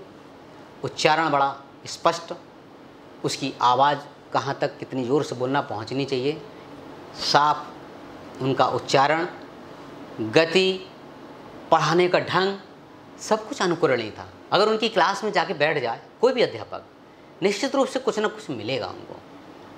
वो उनका संगीत की पृष्ठभूमि भी है परिवार की, अच्छा गाते थे, बहुत सुंदर गाते थे वो। ज्ञानेन्द्र जी शर्मा जी राष्ट्रीय स्वयंसेवक संघ के 3य वर्ष प्रशिक्षित थे। उन्होंने 72 में शायद 3य वर्ष किया था या शायद उसके भी पहले किया हो। तो OTC में संघ शिक्षा वर्ग में वो शिक्षक रहते थे। बहुत अच्छा शारीरिक था उनका, संघ के में जो सिखाया जाता है उसके अच्छे शिक्षक थे और बहुत अच्छा उनका शारीरिक था। फिजिक्स के अच्छे विद्वान अध्यापक, पढ़ाने की विधि जिनकी बहुत श्रेष्ठ, संघ के क्षेत्र में अच्छे श्रेष्ठ कार्यकर्ता। आपको ये बताएं, ज्ञानेन्द्र जी एक वो व्यक्तित्व थे, विद्यालय के दृष्टिकोण से अगर कहें तो छात्रों को रुला सकते थे, हंसा सकते थे, गवा सकते थे, नचा सकते थे। छात्रों को हर चतुर्मुखी क्षेत्र में प्रेरणा देने का उनके अंदर क्षमता थी। इसी वजह से मैं भी उनका फ़ैन था। जब वो बोलते थे, किसी विषय को रखते थे, मैनेजमेंट की मीटिंग में हुई या विद्यालय की कोई कार्य योजना के बारे में बैठक होती थी, तो ऐसा लगता था कि ज्ञानेन्द्र जी किसी विषय को कितने गंभीरता से उसकी योजना बता रहे हैं, किस प्रकार से करना है, कैसी योजना उनके दिमाग में आ जाती है। कई बार यही लगता था कि हम भी उनके जैसे बन जाएं, उनके जैसे हो जाएं। ये उनके साथ रहने से समझ में आता था, ध्यान में आता था। ज्ञानेंद्र जी शर्मा जिस प्रकार के प्रतिभा संपन्न व्यक्ति थे, उसी प्रकार से हृदय भी बड़ा उनका कोमल था। किसी को हम देखते थे, जब हम उनके अंडर में गए जुगल देवी में अध्यापन करने, तो अगर किसी को डांट दिया तो सुबह दोपहर में अगर डांटा तो विद्यालय छूटने के पहले बुला के उसके पीठ पे हाथ न रख दें, तब तक उनको चैन नहीं आता था। उनसे कोई नाराज होकर के ना जाए, ऐसा उनके मन में भाव रहता था। और काम कितना करते थे, हम तो कहते 2.5 आदमी के बराबर वो काम करते। ब्रिलियंट थे ही, कार्य को समझने की भी, योजना देने की भी प्रतिभा थी। पढ़ाते थे, दम लगा के पढ़ाते भी थे, अध्यापकों को भी गाइड करते थे। विद्यालय के बाहर की सारी योजनाएं, सब चीज़ों को ध्यान रखते थे। विद्या भारती से कैसे संबंध होने चाहिए, क्या संबंध है, क्या काम विद्या भारती की ओर से आ रहा है, RSS की ओर से क्या आ रहा है। यानी प्रधानाचार्य को तो ये सब करना ही रहता है, लेकिन पूरे उत्साह के साथ, पूरी टीम को लगाकर, सभी आचार्यों को उसमें, जिससे कि वो भी सीखते जाएं। तो एक प्रकार से जो लीडिंग पोस्ट पर प्रधानाचार्य के नाते भी हमने उनका काम देखा, तो बड़ा अनुकरणीय काम था उनका। हृदय से कोमल थे, जैसे बताया। कोई चीज़ वो ज़्यादा देर तक किसी के साथ अगर कठोर व्यवहार किया है, तो स्वयं उनको लगता था कि नहीं, अब इसको बुलाओ है, इसको समझाओ, गलती ना भी हुई हो तो भी माफ़ी मांगो। तो ऐसे ज्ञानेंद्र जी थे। ऐसे कोमल हृदय के लोगों को हृदय के ऊपर ज़्यादा असर पड़ता है घटनाओं का, और वही उनके साथ हुआ कि शायद उनके कुछ ऐसी जो खराब लगने वाली बातें हैं जो वो सहन नहीं कर पाए, इसीलिए तो हार्ट अटैक होते हैं। जो हृदय से थोड़ा लापरवाह होते हैं, मस्त रहने वाले रहते हैं, ज़्यादा लोगों की चिंता नहीं करते हैं, इतने सॉफ्ट हार्टेड नहीं होते हैं, उनका हृदय मजबूत होता है। ज्ञानेंद्र जी इसीलिए हम लोगों को बीच में छोड़ के चले गए। 60 साल पूरा होने जा रहा था, 1 महीना कम था, उस साल उनका रिटायरमेंट था, चले गए। लेकिन उनके साथ का समय बहुत याद रहता है। उनके परिवार से मेरा संबंध था। परिवार में उनके जो और चचेरे भाई हैं वो सब हमारे संघ के टीम में थे। विवेक शर्मा जी जो है जुगल देवी में आ गए थे, पढ़ाते थे, वो भी उनके चचेरे भाई थे।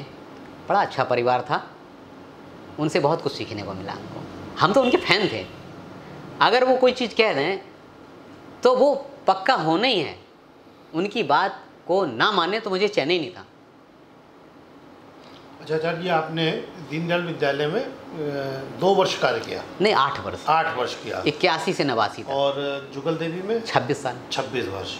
तो हम आपके अनुभव जुगल देवी के जानना चाहेंगे। जुगल देवी भी एक प्रतिष्ठित विद्यालय रहा और वहाँ से विद्यार्थी बहुत अच्छी अच्छी जगहों पे हैं और अच्छे कार्य कर रहे हैं। विद्या भारती के जो चुने हुए चुनिंदा विद्यालय उनमें से एक वो आता है।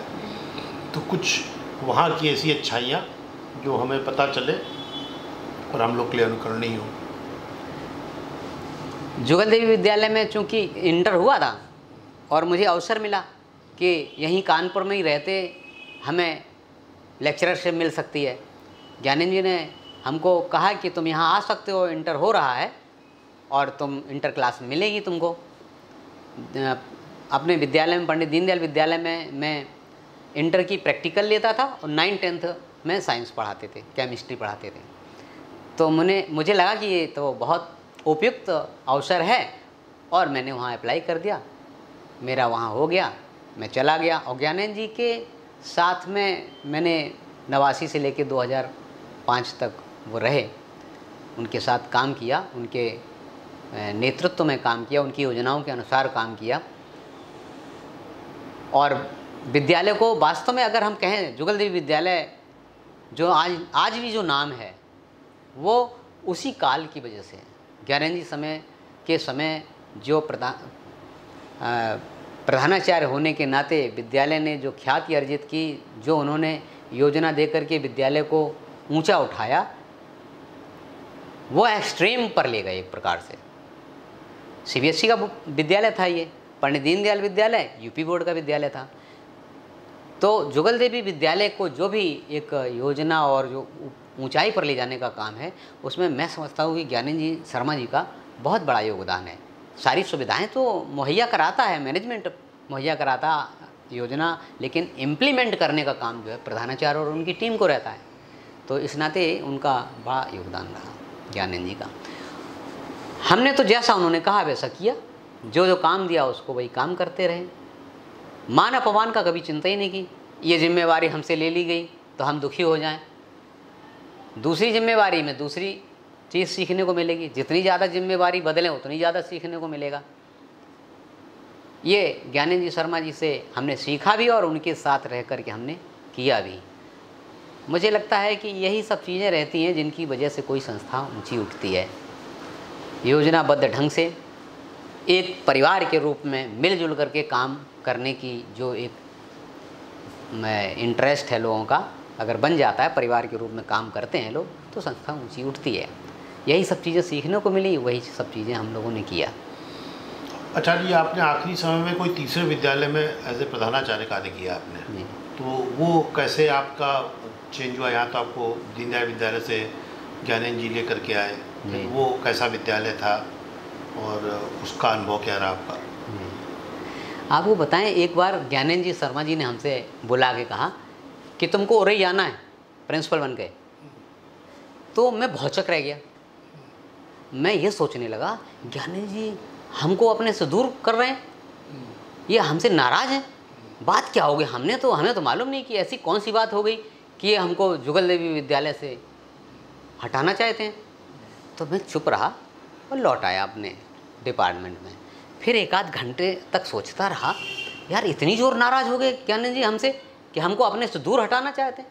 फिर जाके मैं पहुंच गया उनके पास, कहा कि आप ये बताइए आपको क्या हमसे नाराज़गी है, आप हमको क्यों हटाना चाहते हैं? अगर कोई हमारी गलती हो तो आप हमको बताइए, हम उसमें सुधार करेंगे। और हाथ जोड़ के कहा कि हम कानपुर छोड़ कर नहीं जाने वाले हैं, हम यहीं रहने वाले हैं। तो मैंने जिस एग्रेसिवनेस से कहा, ज्ञानेंद्र जी शर्मा ने कुछ नहीं कहा। उन्होंने कहा ठीक है, अच्छा तुम जाओ। आप ये समझिए, अगर मैं उस समय उनके कहने से प्रधानाचार्य बन के चला जाता तो 20 साल थे उस समय मेरे रिटायरमेंट को। मैं नहीं गया और उन्होंने सोच लिया ये आदमी जाएगा नहीं, तो जब तक वो रहे तब तक मैं उनके साथ रहा। इसके बाद जुगल देवी विद्यालय में जो दूसरे प्रधानाचार्य बने, चूँकि मैं वहाँ सीनियर मोस्ट लेक्चरर था, फर्स्ट टू द प्रिंसिपल, इसलिए क्रम तो मेरा था, लेकिन किसी वजह से मैनेजमेंट ने हमको उचित नहीं समझा और दूसरे व्यक्ति को बनाया। उनके 9 साल रहे वो जवाहरलाल जी, उनके रिटायरमेंट होने के बाद फिर किसी और व्यक्ति को बनाया। तो हमने कहा हम यहाँ पे प्रिंसिपल नहीं बनेंगे, कभी नहीं बन सकते। मन में जाने क्यों एक हो गया था कि भाई LT ग्रेड रहे, लेक्चरर रहे, आप कुछ दिन प्रिंसिपल ही भी कर लें। तो फिर देखा कि मेरे बच्चे दोनों बाहर चले गए। हमने कहा यहाँ हम पति पत्नी रहें, चाहे बाहर प्रिंसिपल बन के रह लें। हमने कहा चलो अब चला जा सकता है, जैसे यहाँ दोनों एक साथ रह रहे, दोनों वहाँ रह लेंगे।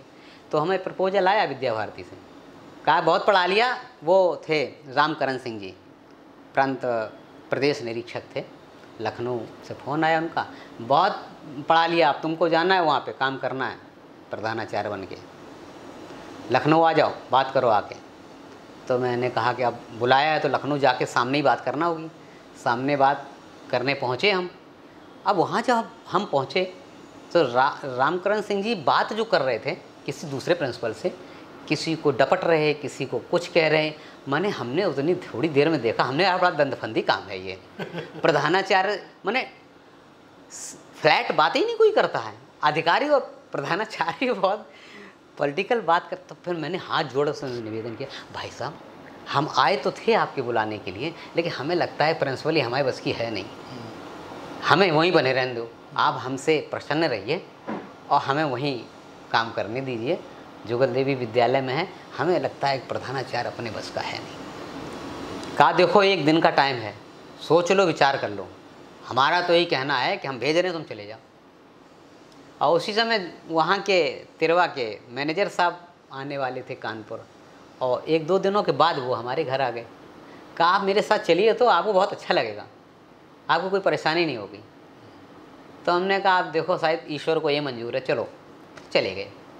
5 साल वहाँ पर प्रधानाचार्य रहे, लेकिन बात सही है, अगर 5 साल से ज़्यादा होता तो शायद प्रिंसिपल का प्रेशर हम ना ले पाते, क्योंकि प्रिंसिपल में ओपन हार्टेड और फ्लैट जिम्मेवारी नहीं है। उससे 40-50 लोगों का स्टाफ जुड़ा, जिसकी रोजी रोटी भी जुड़ी हुई है। विद्यालय में छात्रों की संख्या वो भी जुड़े हुए हैं, कर्मचारी जुड़े हुए, उसको बड़ा पेशेंस से काम करना पड़ता है। उसको कई बार ऐसा भी होता है कि जिस बात का जवाब आज देना है, आज 2 महीने बाद देना है, वो आज नहीं दे सकता है। प्रश्न आज किया, 2 महीना आका पेशेंस रखना पड़े। विद्यालय के हित में कोई आज निर्णय लेना है, आज निर्णय आप ले नहीं पा रहे, कहो वो परिस्थितियाँ 2 महीने बाद बने। तो वो मेरे स्वभाव में नहीं था, लेकिन वहाँ जाके सीखा मैंने किसी बात का जवाब कब देना कब नहीं देना। क्यों? क्योंकि पूरे विद्यालय का हित जिससे जुड़ा हुआ है। तो प्रिंसिपल के रूप में हम वहाँ पर गए, अगर ना जाते तो वो जीवन का अद्भुत अनुभव था। गांव देहात के बच्चे अलग ढंग के होते हैं, शहर के बच्चे अलग ढंग के होते हैं। वो इतना निश्चल होते हैं। आपको बताएं कि यहाँ विद्यालय में जैसे शहरों के 5 मिनट लेट हो गए, दरवाज़ा बंद, वापस चले जाओ। वो वहाँ संस्कृति नहीं है। पानी बरस रहा है, रास्ते भरे हैं, खेत भरे हुए हैं, लड़का घर से चल दिया।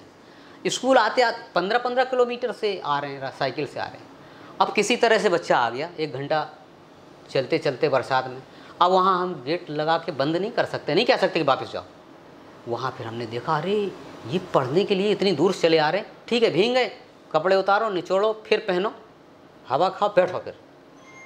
तो जो अनुशासन के नाम पर जिनको हम लोग सहन नहीं करते, हमने देखा भाई साहब, आपको बताएं कि गांव देहातों में गार्जियंस के अंदर पढ़ाई के प्रति रुचि पैदा हो गई। अब जो गार्जियन थोड़ा पढ़ाई को महत्व देते हैं, वो चाहते हैं कि सरस्वती विद्या मंदिर तिरवा में बच्चा हमारा पढ़े जा करके। आसपास के 50 गांव से बच्चे आते हैं। कहीं तो ऐसा देखने में आता है, जरा सी लड़की 6वीं क्लास में एडमिशन लिया, 15-15 किलोमीटर से आ रही है। हमको ये लगता था यार कैसे आदि, डर नहीं लगता है माता पिता को उसकी सुरक्षा की, इन सब चीज़ों की। शहर में तो बड़ा डर ही लगता है। बच्चा अगर 2-3 किलोमीटर दूर भी जाता है, जब तक लौट नहीं आता तो जान सांसत में रहती है।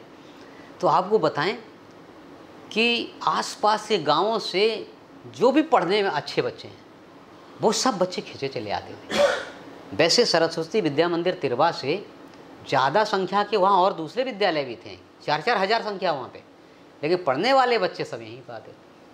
और मेरे 5 साल रहने में वहाँ पे आपको बताएं, डिस्ट्रिक्ट में लगभग 50% सुविधा, चाहे वो स्कॉलरशिप की हो, रिजल्ट के बाद प्राइज़ की हो, लड़कियों को लैपटॉप की हो, साइकिल वितरण की हो। 40% तो हमारे स्कूल के बच्चों को मिलती थी। कन्हैया लाल विद्यालय जो कन्नौज का विद्यालय था, वो और हमारा विद्यालय, ये 2 विद्यालय 90% सुविधाएं बच्चों को जो गवर्नमेंट की मिलती थी, यही 2 विद्यालय ले जाते थे। बहुत अच्छा विद्यालय था। अध्यापकों का स्टाफ भी गांव देहात से जुड़े हुए थे, तो जम के पढ़ा करके अपने गांव चले गए। त्यौहार में रिश्ते नातेदारी के यहाँ चले गए। तो अध्यापक कैसे थे वहाँ? गांव से लगे हुए थे। गांव से आए, विद्यालय में पढ़ाया, कोई पॉलिटिक्स वॉलिटिक्स से मतलब नहीं। पढ़ा लिख करके खाली मिला टाइम, फिर गांव चले गए, अपना खेती में सहयोग किया। स्टाफ बड़ा अच्छा था, मेहनत वाले थे। हमारी उम्र बाकी सब लोगों से 8-10 साल ज़्यादा थी, तो एक जो है उम्र का भी जो है रुतबा दिखा देते थे। बड़े भाई के नाते जो है आदेश भी कर देते थे। बड़ा सहयोग मिला। और वहाँ विद्यालय जो मेरे जाने के समय ज़िले का सर्वश्रेष्ठ विद्यालय था, उस विद्यालय को सर्वश्रेष्ठ बनाए रखने के लिए जो जैसे जैसे किया जा सकता था हमने किया। वो नीचे नहीं आया, बल्कि और ऊपर ही गया। अपने समय में वहाँ पर मैदान भी लिया, मैदान बड़ा हुआ, कंस्ट्रक्शन कराया हमने। अटल टिंकरिंग लैब सेंट्रल गवर्नमेंट की योजना से आई, उसको करा, डेवलपमेंट किया काफ़ी अच्छा विद्यालय। आचार्य जी, विद्या भारती के बारे में कुछ जानना चाहते थे कि विद्या भारती का जो स्ट्रक्चर है, उसके हिसाब से जो काम हो रहा है, तो वो क्या है।